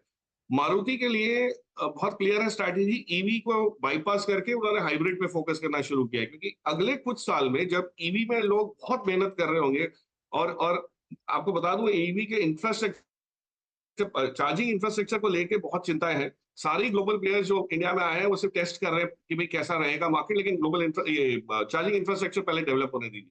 तो ये जो मेहनत लगेगी, जो एफर्ट लगेगा इसको डेवलप करने में, उसमें समय भी काफी लगेगा, कैपिटल भी बहुत लगेगी। तब तक हाइब्रिड्स आपको बहुत अच्छी तरह वो करेंगे। ग्रैंड विटारा क्यों बिक रही है? इतनी अच्छी माइलेज, इतनी अच्छी परफॉर्मेंस, इतनी अच्छी आफ्टर सेल सर्विस, एंड फिर भी अफोर्डेबिलिटी। तो ये सब देखते हुए मुझे नहीं लगता मारुति को कहीं आ जाएगी। हाँ, मैं मानता हूँ पैंडेमिक के बाद जो महिंद्रा ने एक पहल की एसयूवी को लेके, वहां वो थोड़े पीछे थे। अब उन्होंने ये कहा कि हम एसयूवी का मार्केट शेयर हमारा 25% कर देंगे, 11% था, आज ऑलरेडी 13.5% पे है। सो धीरे धीरे नए मॉडल जैसे जैसे आएंगे, it will take time, but SUVs में भी वो प्रेजेंट रहेंगे। हाइब्रिड्स को बहुत अच्छी तरह डीप करेंगे मार्केट को, सेगमेंट को। I don't think any worry. और मारुति तो has its own strength, global strength भी है, जो जिसको अभी तक हमने नए मॉडल के इंट्रोडक्शन से नहीं देखा, बट बहुत कुछ है जिसमें हो सकता है। सो आई एम नॉट वरीड। थोड़ा बहुत शेयर ढीला ढाला चला है, बट अब जो 11,000 के पार जो आना शुरू हुआ है, उसके बाद थोड़े से इसमें भी वापस एक पॉजिटिव रुझान जो है थोड़ा सा मीडियम लॉन्ग टर्म में बनता हुआ दिखेगा। ओके, अच्छा प्रकाश जी, अब बात करते हैं कुछ ऐसे स्टॉक्स पे जो कि हिस्टोरिकली, मतलब जब से हम बाजार को देख रहे हैं, और स्पेशली आई थिंक 2008-9 से एक बड़े अच्छे वेल्थ क्रिएटर रहे। For instance Asian paints. Asian paints specially जब से ग्रासिम ने आई थिंक इस सेक्टर में एंट्री की है, इस इंडस्ट्री में प्रेशर में रहा है। मेरे ख्याल से इतनी बड़ी रेंज में, इतने लंबे कंसोलिडेशन में, ऑलमोस्ट मेरे ख्याल से अक्टूबर 2021 से लेकर मतलब आज की डेट तक इतना लंबा consolidation sideways slightly with negative bias Asian paints की करियर में अब तक नहीं हुआ है। एशियन पेंट्स स्पेशली जब ऐसे वक्त में, जब पिडिलाइट ने बहुत स्ट्रॉन्ग मूव दिया, एस्टेल ने बहुत स्ट्रॉन्ग मूव दिया, इसका पीछे आना, बैकफुट पे आना कितना खल रहा है, और क्या ये इस वक्त एक्यूमुलेशन और एडिशन जोन में है क्या? एब्सोल्युटली, आपने ऐसे स्टॉक की बात की है वीरू, जो फंड, अच्छे फंड मैनेजर्स बहुत अच्छी तरह समझते हैं। एशियन पेंट्स को कोई हमारे यहाँ इंस्टीट्यूशनल फंड मैनेजर ना समझे ऐसा है नहीं। इसकी बारीकी सबको पता है, सब इससे वाकिफ है। वेट सब ये कर रहे थे कि बिरला ओपस का लॉन्च जो होता है तो उस क्या प्राइसिंग में आएगा, किस प्रोडक्ट रेंज में आएगा, कितनी बड़े बोलबाले से आएगा। अब वो सब चीज आपके सामने आ गई है। उसके बाद ये समझ आ रहा है कि Birla opus yes will be a very good second, मतलब लीडर नहीं तो एटलीस्ट नंबर 2 प्लेयर बन सकता है, लेकिन उसको समय लगेगा। उनके पास सब कुछ है, डिस्ट्रीब्यूशन है, कैपिटल है, 5 प्लांट शुरू कर रहे हैं, वो तो करना ही पड़ेगा, लेकिन एशियन पेंट्स तो अपने हाथ में हाथ धरा बैठा रहेगा, ये भी मुमकिन नहीं है। सो जो सेगमेंट्स जिसमें एशियन पेंट्स है उसमें ग्राजिम को वापस आना, एक वो करना, अभी प्रोडक्ट एक्सेप्टेंस लाना, तो ये तो बहुत चीजें समय वाली है। तो इस हिसाब से अगर आप देखें तो एशियन पेंट्स में बिल्डअप आपको शुरू हो जाएगा। 1-2 क्वार्टर की बात है, अगर अच्छे नंबर्स आने शुरू हो गए। और रिमेंबर मार्केट इतना बड़ा है अभी कि एशियन पेंट्स और ग्राजिम दोनों ही अगर पूरी अपनी क्षमता से भी काम करें, फिर भी हमारे यहाँ हिंदुस्तान में जो कंजम्पशन है पेंट पर कैपिटा, जिसको कंपेयर करें आप कोई भी और डेवलपिंग नेशन से, बहुत ही कम है। तो मतलब चाइना से हम लोग 1/10 हैं, यूरोप के कई मार्केट से हम लोग 1/18 हैं। तो मतलब अभी तो गुंजाइश इतनी है कि लोग 10 साल में एक बार पेंट अपना दीवारों का करते हैं, वो अगर आप सोचिए 3 साल में करने लगे तो क्या होगा। सो जैसे जैसे discretionary spend, home improvement spend बढ़ेंगे, और रियल एस्टेट में तो कहीं स्लो डाउन दिख ही नहीं रहा, तो मुझे लगता है कि Asian paints is definitely in the value zone. हाँ, बट उसमें टाइम करेक्शन और थोड़ा रह सकता है, क्योंकि ग्राजिम को आने में जो लोग समय दे रहे हैं, समझने में समय दे रहे हैं, उस वजह से उस लिहाज से थोड़ा सा ठंडा है। बट आई डोंट थिंक यहाँ से कोई और इसमें रिस्क रिवार्ड। अभी मैं जो बड़े कंपनीज की बात कर रहा हूँ, ऐसी कंपनीज आपको निफ्टी ऑल टाइम हाई पे मिल रही है, तो आप समझ सकते हैं कि इसकी अट्रैक्टिवनेस कितनी। मैं आपकी राय लेना चाहती हूँ मेटल कंपनियों पर, और आज जिस तरह से ये स्टील कंपनियों में तेजी देखने को मिली, जैसे कल स्टॉक्स में पैसे लगाने का मौका ही नहीं मिलेगा। टाटा स्टील, JSPL, JSW सब 5-5, 6-6% ऊपर है। क्या बदल रहा है यहाँ पर प्रकाश? आई थिंक अच्छा, देखिए हमारे एक जो मार्केट ने पॉज लिया था वो कोई फंडामेंटल्स पे नहीं था, वो एक टेक्निकल कारण से था, ओवर प्राइसिंग की वजह से था, लिक्विडिटी फ्लोज की वजह से था, पॉकेट्स ऑफ जिसको कहते हैं ना फ्रॉथ, उसकी वजह से था। और उसमें रेगुलेटर्स ने सही काम किया, समय से किया, एक आपको वो याद कराया कि इस टाइप की फ्रॉथ मार्केट के लिए अच्छी नहीं होती, आगे चल के बढ़ जाएगी, ये बबल बढ़ेगा तो और सिस्टमिक रिस्क होगा। लेकिन फंडामेंटली क्या हुआ, हमारी जीडीपी पे कोई असर पड़ा नहीं, हमारे इस पे इंटरेस्ट रेट्स पे कोई असर पड़ा नहीं, इन्फ्लेशन के नंबर्स खराब हुए बिल्कुल नहीं। तो फंडामेंटली तो सब कुछ ठीक थी। और उसके ऊपर उसके बाद जो आदरणीय प्रधानमंत्री ने कुछ टाइम पहले, मेरे ख्याल से 2 दिन पहले कुछ एक स्पीच दी, जिसमें उन्होंने अगले 5 साल का एक ब्लूप्रिंट सा शेयर किया कि ये हम नई सरकार बनाने के बाद हमारा ये वो रहेगा, जो जिसको कहते हैं डेवलपमेंट प्लान। तो उसका जो सारा उन्होंने खुलासा किया है और जिस टाइप से एक्सप्लेन किया है, उससे साफ जाहिर है कि हम infrastructure, capital goods, defence, railway, कहीं भी कोई स्लो डाउन नहीं देख सकेंगे। तो अगर स्लो डाउन नहीं है और इंटरेस्ट कॉस्ट अगले 5 साल में आज है उससे कम होंगे, तो आप सोचिए कैपिटल फॉर्मेशन कितना होगा। और जब ये होता है तो स्टील, सीमेंट, ये सब चीजें जो कोर सेक्टर जिसको हम लोग कहते हैं, ये हमेशा चलते हैं, पहले चलते हैं। और एक चीज याद रखिएगा, चीन में जो क्षमता थी, विश्व भर में जो क्षमता थी चीन को हटा के, उससे ज्यादा चीन में थी। अब हम लोग बहुत बढ़िया एक सेकंड स्पॉट में आ गए, और हमारी कई कंपनीज के प्रेजेंस यूरोप में भी है, हिंदुस्तान में भी है, अलग अलग प्रोडक्ट मिक्स में है, हर टाइप के स्टील में है। पहले तो हम बहुत सब निर्यात करते थे, अब वो भी नहीं करते। तो द पॉइंट इज कि स्टील कंपनीज में जो इन्वेस्टमेंट हुआ है इतने दिनों में, इतने सालों में, और जो डीलेवरेजिंग हुई है, बैलेंस शीट का हुलिया एकदम से बदल गया, सब डेट फ्री बैठे हुए हैं। ये जो साइकिल अब आपको दिखेगा, उसका ये एडवांटेज लेने की बात है। बट हाँ, आज सब कुछ हो जाएगा, ये मैं आपसे बिल्कुल सहमत हूँ कि कोई ऐसी जरूरत नहीं थी। लेकिन मार्केट सेक्टर रोटेशन ढूंढ रहा है, मार्केट ये ढूंढ रहा है कि अगर निफ्टी को 23,000 के ऊपर पार जाना है, तो कौन से सेक्टर्स हैं, कौन से प्लेयर्स हैं जिसमें वेटेज चाहे आज ना हो लेकिन प्राइस मूवमेंट आ सकती है। तो आज आप पहले फार्मा देखा, बीच में आपने IT देखा, स्टील है, हो सकता है एक दिन ऑटो था, कल को हाइड्रोकार्बन आ जाए। तो ये चीज चलती रहेगी, उससे don't get carried away. But I think yes, fundamentally काफी चीजें क्लियर हो रही है from a longer term perspective for all these companies.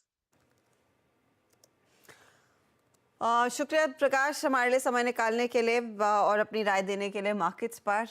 थोड़ी सी चर्निंग जारी रहेगी, एंड होपफुली पैसा अगर बनेगा तो दिग्गजों में बनता दिखाई देगा। मिड कैप्स में ज़्यादा एक्शन शायद अब इस थोड़े समय के लिए लिमिटेड ही रहेगा।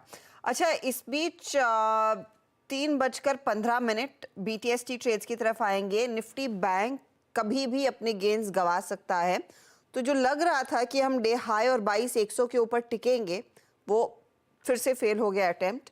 तो 22,066 के लेवल्स पर अब आपको दिखाई देगा निफ्टी, और सिर्फ 8 पॉइंट की बढ़त देखने को मिल रही है निफ्टी बैंक में, जो लगभग बीच में अच्छी खासी तेजी दिखा रहा था। BTST ट्रेड्स में गाबा जी, तेजी मंदी क्या करनी है? तेजी करेंगे बिल्कुल। और स्टॉक जो चुना है मैंने इस वक्त वो है मारुति। काफी डिस्कस भी हुआ है, ट्रेड करा 11,643, टॉप होगा 11,550, करीब 100 रुपीज का। मेरे ख्याल से 11,750 की तरफ जा रहा है मारुति। यस, मारुति।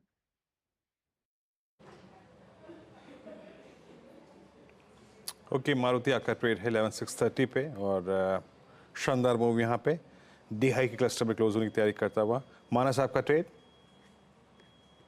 देखिए, इन्फोसिस में, इन्फी में वीरेंद्र जी बिकवाली करने का ट्रेड लेना है, क्योंकि यहाँ पर स्टॉक 22 मूविंग एवरेज के ऊपर सस्टेन नहीं हो पा रहा है। एक इंट्राडे चार्ट पे सपोर्ट था 1620 के आसपास, उसको स्टॉक ने ब्रीच किया है। तो इसके फ्यूचर में, इन्फी के फ्यूचर में बिकवाली करने की राय रहेगी। 1608 के प्राइस चल रहे हैं, यहाँ पर 1621 का आपको स्टॉप लॉस लगा के बिकवाली करने का ट्रेड लेना है और टारगेट 1580 की सेट करने हैं। Okay, Infosys STBT sell today. एक बार इन्फोसिस का चार्ट स्क्रीन पे लेके आइएगा। हम 2% नीचे ट्रेड कर रहे हैं, 1607 पे क्लोज आ रहा है, टेक्निकली काफ़ी ख़राब परिस्थिति में। और ये क्लोज ऑलमोस्ट आप समझ लीजिएगा कि इट्स आई थिंक 7-8 सेशन हो गए 50 डे एक्सपोनेंशियल मूविंग एवरेज के नीचे क्लोजिंग देता हुआ। और जहाँ तक निफ्टी IT का सवाल है 36,897, ये एग्जैक्टली 50 डे वहाँ पे क्लोज कर रहा है। मतलब सेक्टर से ज़्यादा टेक्निकली कमजोर स्टॉक। शिल्पा जी, आप ट्रेड क्या पे करेंगे? जी, मेरा ध्यान पेडीलाइट में है। मुझे लगता है पेडीलाइट एक 3000 की तरफ एक मूव अटेम्प्ट लेगा। तो यहाँ पे फ्यूचर्स ट्रेड कर अराउंड 2933, तो यहाँ पे जस्ट 2900 के नीचे 2895 टू बी सेफ एक सपोर्ट है। यहाँ पे स्टॉप लॉस मेंटेन कीजिए and look for target still 3000। Okay, तो पेडीलाइट में एक अपॉर्चुनिटी 3000 तक ले जाएगा स्टॉक को। तेजी का ट्रेड है। पालविया जी, आपका ट्रेड? तो हर्षिता जी, ABB फ्यूचर्स पे बाय करने की सलाह है। हमें लगता है जिस तरीके से स्टॉक का ओवरऑल स्ट्रक्चर है, यहाँ पे मोमेंटम कंटिन्यू होते हुए दिखे, डे हाई की तरफ स्टॉक ट्रेड कर रहा है। 5850 5870 तक के अपसाइड के टारगेट एक्सपेक्ट कर रहे हैं। स्टॉप लॉस रखेंगे करीब 5740 के आसपास। ओके, तो ये फिलहाल आपके लिए क्लियरली स्ट्रैटेजी ABB में भी आ रही है। तेजी के ट्रेड्स हमारे जानकार दे रहे हैं और मंदी का एक सौदा जो मानस ने दिया है इस समय। क्लोजिंग की तरफ क्या रुझान बन रहा है, आपकी क्या रणनीति होनी चाहिए, उस सब पर आएंगे। लेकिन एक स्पेस, इनफैक्ट कुछ ऐसे स्टॉक्स जो अगले 5 सालों में काफ़ी तगड़े रिटर्न्स, इनफैक्ट 2 गुना 3 गुना हो सकते हैं, ये भी आपको दिखा देते हैं। दरअसल जेफरीज के मुताबिक अगले 5 साल में कई ऐसे स्टॉक्स उन्होंने आइडेंटिफाई किए हैं जो मल्टी बैगर बन सकते हैं। उनकी है एक ड्रीम 11 की टीम। अब वो कौन से स्टॉक्स रेडार पर आए हैं, क्या कारण है उनको पसंद करने के, सुमित को जोड़ लेते हैं इसी पर। सुमित। तो जेफरीज ने आज 11 शेयरों के ऊपर एक बड़े टारगेट्स दिए हैं और उनकी रिपोर्ट के हिसाब से अलग अलग स्टॉक जहां पर एक अच्छे तेजी का पोटेंशियल बनता हुआ दिखाई पड़ता है। तो एक एक करके तमाम शेयरों के ऊपर नजर डाल लेते हैं। सबसे पहले शुरुआत करते हैं एम्बर एंटरप्राइज साथ, जहां पर जेफरीज मानता है कि एक बड़ी तेजी आ सकती है 9,760 40 रुपए के टारगेट्स के लिए।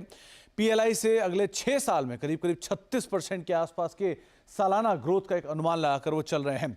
इसके अलावा सीमेंट स्पेस में एक बड़ा नाम जो कि है अंबुजा सीमेंट, जहां पर खरीदारी दर चलने की राय है करीब 1250 के टारगेट्स के लिए।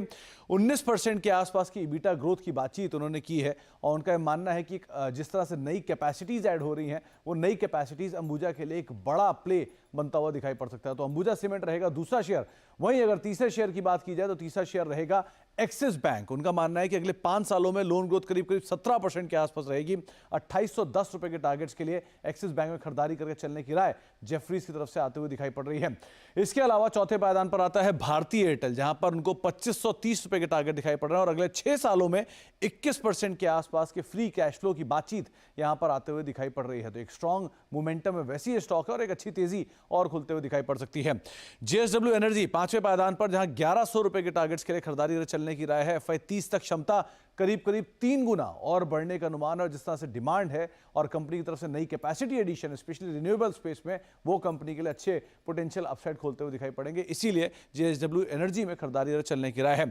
देश की सबसे बड़ी capital goods company Larsen and Toubro 7564 रुपए के टारगेट्स के लिए खरीदारी चलने की राय है। करीब आय में 15% के आसपास की ग्रोथ की बातचीत जेफरीज मान रहा है। उनका ये मानना है कि एक स्ट्रॉन्ग एग्जीक्यूशन कंपनी की तरफ से है, जो भी कंपनी को आने वाले समय में एक अच्छे पोटेंशियल अपसाइड और देता हुआ दिखाई पड़ सकता है। 7वें पायदान पे आता है लोधा डेवलपर्स। उनका लगता है कि मुंबई मार्केट में 10% के आसपास की एडिशनल ग्रोथ कंपनी की तरफ से आते हुए दिखाई पड़ सकती है, इसीलिए 3000 के टारगेट्स के लिए जेफरीज की तरफ से यहां पर भी खरीदारी करके चलने की राय लोधा डेवलपर्स के अंदर आ रही है। 8वें पायदान पे मैक्स हेल्थ केयर, करीब नई capacities addition, specially bed addition का कंपनी को फायदा होगा टियर 2 टियर 3 सिटीज के अंदर, और 1925 रुपए के टारगेट्स के लिए जेफरीज मानता है कि यहां पर भी आप खरीदारी करके चल सकते हैं। ये 8वें पायदान पर है। 9वें पायदान पर आता है एसबीआई, देश का सबसे बड़ा सरकारी बैंक। रिटेल, एसएमई, कॉर्पोरेट कारोबार में करीब 13% के आसपास की ग्रोथ की बातचीत, और 1860 रुपए के पोटेंशियल अपसाइड के लिए जेफरीज की तरफ से खरीदारी करके चलने की राय एसबीआई के अंदर। टीवीएस मोटर्स, जहां पे टू व्हीलर स्पेस में तो एक अच्छी ग्रोथ रहेगी, साथ ही साथ ईवी स्पेस में भी कंपनी बढ़िया मार्केट शेयर कैप्चर कर सकती है, इसीलिए 5000 रुपए के टारगेट्स के लिए जेफरीज यहां पर खरीदारी करके चलने की राय दे रहा है। और आखिरी में आता है जोमैटो। एक स्ट्रॉन्ग नंबर्स की बातचीत तो है ही, साथ ही साथ फूड डिलीवरी, क्विक कॉमर्स कारोबार के अंदर भी डबल डिजिट ग्रोथ की बातचीत है, इसीलिए 400 रुपए के टारगेट्स के लिए जेफरीज मानता है कि यहां पर भी आप खरीदारी करके चल सकते हैं। तो ड्रीम 11 की टीम जो है उसके अंदर सभी तरह के स्टॉक जहां पर एक अच्छे पोटेंशियल अपसाइड खुलते हुए दिखाई पड़ सकते हैं। ये थी जेफरीज की ड्रीम 11, 11 वो स्टॉक्स जिनको मानते हैं कि वैल्यूएशंस के लिहाज से बेहतरीन हैं और आगे जाके बाजार के अपसाइड को सही से कैप्चर करेंगे। हर्षदार, मेरी जो बात हुई थी लास्ट स्ट्रेटेजिकली वो 2:35 पे हुई थी। यकीन मानिए हमारी अप्रोच क्या थी 2 बजे की बिटवीन 22110 और 161 हम अपने प्रॉफिट्स को बुक कर लेंगे, जो भी हमने लोअर ट्रेजेक्टरीज में लिए। एग्जैक्टली यही मैंने अपने ट्विटर हैंडल पे लिखा, 2:35 पे, और 2:35 पे निफ्टी का जो हाई रहा इंट्राडे बेसिस पे वो आज था करीब 22,125 के आसपास। वो एक क्लासिकल 20 डे एक्सपोनेंशियल रिवर्सल, बिल्कुल सही वक्त हमने प्रॉफिट बुक किया। देखिए अभी भी अगर आप डायरेक्टर साहब एक काम कीजिएगा, निफ्टी को कैंडलस्टिक चार्ट पे ले आइएगा और एक 20 डे ड्रॉ कर दीजिए और एक 50 डे एक्सपोनेंशियल ड्रॉ कर दीजिएगा। You are well within a cluster of which is कहते हैं ना कैप्चर्ड बाय 20 और 50। ऊपर की तरफ 20 प्लेस्ड है, नीचे की तरफ 50 प्लेस्ड है। इन दोनों को पकड़ के, इन दोनों को ठीक तरीके से पकड़ के कॉल भी की हुई है, पुट भी की हुई है। इंडेक्स अभी एक डिसाइसिव मूव दे, उसमें वक्त लगेगा। मेरे ख्याल से वो क्लोजर टू एक्सपायरी होगा, चाहे वो वीकली या मंथली कॉन्ट्रैक्ट पे। बट एक चीज़ याद रखिएगा, ये दिन बहुत शानदार रहा ट्रेड के लिहाज से, बिल्कुल सही। बाय 21,921 पे हमने पिक किया, एग्जैक्टली 22,121 पे छोड़ दिया। Same is the case with Nifty bank. 46,110 की ट्रेजेक्टरी में पिक किया, 46,750 की ट्रेजेक्टरी में छोड़ दिया। 800 हार्ट का मैं एक लेवल दिया था।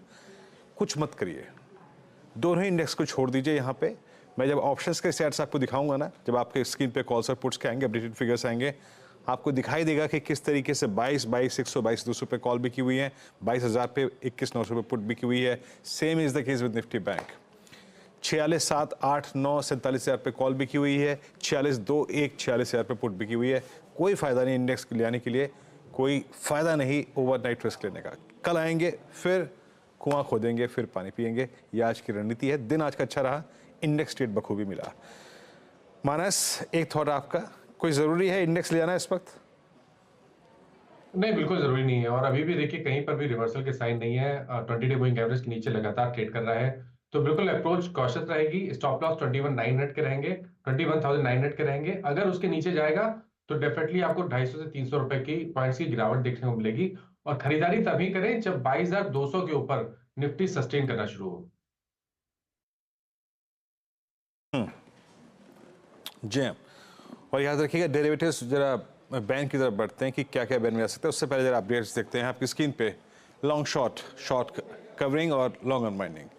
46 एडवांसेस लॉन्ग और 31 शॉर्ट कवरिंग, 46-47 और 83 में शॉर्ट का प्रेशर है, नो डाउट अबाउट दैट, इसमें कोई दुराई नहीं है। और लगभग 106 शॉर्ट्स हैं। ये दिन मेटल्स को बिलोंग करता है इंटायरली, और आई थिंक M&M को, ऑटो स्पेस को, सारे स्टॉक्स, चाहे वो टाटा मोटर्स हो, चाहे वो M&M हो, चाहे वो मारुति हो, ऑल दो जहाँ तक मेटल्स का सवाल है, JSPL, JSW स्टील के फेवर में रहा। टाटा स्टील में ह्यूज शॉर्ट कवरिंग थी, ये 5% का swing thanks to short covering. BHL derivative ban में है, शॉर्ट कवरिंग होगी और कुछ होगा भी नहीं। बाकी सेल, टाटा मोटर्स, NMDC, कभी काउंटर्स में आज एक शॉर्ट कवरिंग थी। अगर आप स्ट्रेंथ की बात करें ना, आई मीन वो सिर्फ JSW स्टील में थी, JSPL में थी। कोफोर्ज के लिए इनकी आई थिंक फंड रेज की जो खबर थी, जो बोर्ड ने मंजूरी दी, वो बाजार को पसंद नहीं आया। आपने पूरा एनालिसिस को और आई थिंक 9% की इक्विटी डायल्यूशन की जो खबर, पूरा आई थिंक इस खबर को समझा आशीष से, ये बाजार को बिल्कुल पसंद नहीं आया। बाकी मिड कैप आईटी में आज प्रॉफिट बुकिंग थी, परसिस्टेंट में, बिरला सॉफ्ट में, लेकिन इसके उलट ओरेकल फाइनेंशियल सर्विसेज में आज एक स्ट्रेंथ भी थी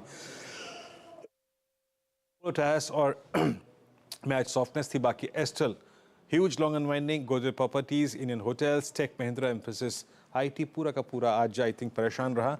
और याद रखिएगा निफ्टी आईटी आज ऑलमोस्ट क्लोज होता हुआ 36,801 की ट्रेजेक्टरी में, जो कि इसकी 50 डे एक्सपोनेंशियल मूविंग एवरेज का रेंज है। तो प्रेशर रहा आईटी में भी।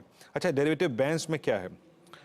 आई थिंक बलरामपुर चीनी जो है वो अप्रॉक्सीमेटली 109% हो चुका है लिमिट का। दैट मीन्स ये जा सकता है डेरिवेटिव बैंड में बलरामपुर चीनी, और जो बाहर आ सकते हैं जहाँ पे पोजीशंस रिड्यूस हुई हैं उसमें है मन्नापुरम और ABFRL। करीब करीब जो पोजीशंस है वो रिड्यूस होकर अब 80-45 की ट्रेजेक्टरी में, 80-40 की ट्रेजेक्टरी में आ चुकी हैं। तो काफ़ी शेडिंग यहाँ पे हो चुकी है।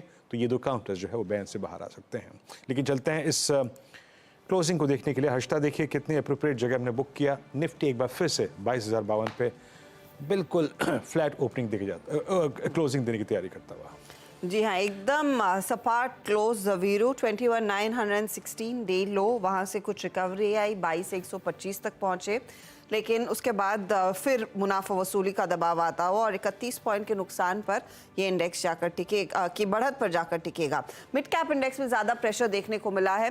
निफ्टी बैंक कोशिश कर रहा था कुछ सपोर्ट देने की, लेकिन फाइनल क्लोज जो है करीब 34 अंकों की बढ़त पर ही आता हुआ दिखाई दे रहा है। यानी कि आज का पहला सत्र बहुत ही छोटे दायरे में और बहुत ही सपाट देखने को मिला है बाजार के लिए। निफ्टी आईटी में ऑफकोर्स दरारें पड़ी, कोफोर्ज टॉप लूजर था और बाकी दिग्गजों में भी हमने देखा फिर मुनाफा वसूली हावी होती हुई, तो वहां से कुछ ज्यादा सपोर्ट नहीं। मिड कैप इंडेक्स आज भी बैकफुट पर, भले ही स्मॉल कैप इंडेक्स में हमने देखा हो कुछ रिकवरी की कोशिश आती हुई दिखाई दी। लार्जली आज एडवांस डिक्लाइन रेशियो था तो वैसे एडवांसिंग स्टॉक्स के फेवर में, लेकिन दायरा बहुत ही संकरा था तेजी और मंदी वाले ट्रेड्स का। लेकर आते हैं आपके लिए सेक्टोरल सिचुएशन आज के इस मार्केट की। दो पॉकेट्स थे तेजी में, एक ऑटो और दूसरा ऑफ कोर्स मेटल कंपनियां, वहां पर एक अच्छी खासी तेजी बनती दिखाई दी है। तो ऑटो स्टॉक्स करीब 1.1% ऊपर, आप देखिएगा मेटल इंडेक्स में करीब 2% तक का इजाफा बनता दिखाई दिया। तो ये दो पॉकेट्स ऑफ एक्सट्रीम स्ट्रेंथ। और उसके बाद निफ्टी रियल्टी 1% ऊपर, पीएसयू बैंकों में ज़्यादा कुछ एक्शन नहीं, सीपीएसई में भी आधे % तक की बढ़त देखने को मिली है। फार्मा काउंटर्स एकदम फ्लैट रहे, बैंक निफ्टी खुद एकदम शांत रहा। अगर मार्केट को किसी चीज़ ने ड्रैग किया है, एक ऑफ कोर्स एफएमसीजी काउंटर और दूसरा निफ्टी आईटी, जहां पर सबसे ज़्यादा दबाव बनता दिखाई दिया है। अब आपके लिए स्टॉक्स लेकर आते हैं जहां पर ज़्यादा तेजी और ज़्यादा मंदी देखने को मिली थी क्लोजिंग पर। एक कोफोर्ज आपने देखा 6-6.5% के नुकसान पर ये स्टॉक जाकर टिकता हुआ, लेकिन तेजी में टाटा स्टील, JSW स्टील लेकर आइए, वो खरीदारी के सौदे बनते दिखाई दिए। आज मारुति में एक अच्छा खासा मूव देखने को मिला है, वो एक गेनर रहा है। टाटा मोटर्स में तेजी की पोजीशंस, बजाज ऑटो में तेजी की पोजीशंस, 2-2.5% तक का इजाफा वहां पर बनता दिखाई दिया। रिलायंस इंडस्ट्रीज का साथ मिला मार्केट को और पूरे दिन यहाँ पर तेजी रही, तो सिचुएशन थोड़ी सी बेहतर है। ONGC, डॉक्टर रेड्डीज, L&T ये दूसरे गेनर्स रहे हैं आज के ट्रेड के। बैंकों में हुआ क्या है? बैंकों में HDFC बैंक का पार्टिसिपेशन नहीं, वहां पर मुनाफा वसूली देखने को मिली थी। कोटक भी नेगेटिव साइड पर, ICICI बैंक में भी कुछ कंट्रैक्शन देखने को मिला और ये कुछ ड्रैगर्स रहे हैं। जाते जाते ऑफ कोर्स TCS, इन्फोसिस जैसे स्टॉक्स में बिकवाली बढ़ती हुई। आज UPL भी कमजोर कड़ी था आज के मार्केट की, करीब 2% का नुकसान। कुल मिलाकर यह है आपका क्लोज। 22,000 को हम होल्ड कर पाए हैं, लेकिन एकदम फ्लैट, एकदम फीका क्लोज आप कह सकते हैं मार्केट के लिए उभर कर आया। और निफ्टी बैंक भी सिर्फ 25 पॉइंट ही ऊपर जाकर टिक रहा है। लेकर आते हैं आपके लिए अब सीधा सौदा का अपडेट। आशीष और नीरज के बीच का जो मुकाबला था उसमें किस तरह के रिटर्न्स बने, किन स्टॉक्स में ज़्यादा तेजी या फिर मंदी का एक्शन बना है आज। तो आशीष ने अनूप इंजीनियरिंग, स्नोमन लॉजिस्टिक्स, कोपरा जैसे स्टॉक्स को तेजी में रखा। LIC था नेगेटिव साइड पर, 2% नीचे फिसला है ये काउंटर। लेकर आइएगा आप नीरज के आउट परफॉर्मर्स। किसी वजह से वो डेटा पॉइंट नहीं आ पा रहा है, लेकिन इन्होंने दोनों तेजी मंदी के सौदे आपके लिए आइडेंटिफाई किए थे। तो ये है आपके लिए आज का क्लोज 22,051 पर आज की समाप्ति वीरू एकदम शांत, हल्की सी बढ़त पर। बिल्कुल शांत हर्षदा, और पिछले 4 सेशन के लोज बिल्कुल सिमिलर निफ्टी के, और निफ्टी बैंक का जो आज का लो था वो जो 46,619 ऑलमोस्ट इसने पैरेलली अलाइन कर लिया अपने आप को 29 फरवरी के लो से 100 डे एक्सपोनेंशियल मूविंग एवरेज। खैर थोड़ी स्थिरता आई थी इंडाइसिस में बाद में, बट कोलैप्स हुए। कल आपसे फिर मुलाकात होगी हर्षदा मेरी, नीरज जी की, आशीष की और अनुज की सुबह सुबह मॉर्निंग कॉल में, उसके बाद मुनाफे की तैयारी। तब तक के लिए नमस्कार।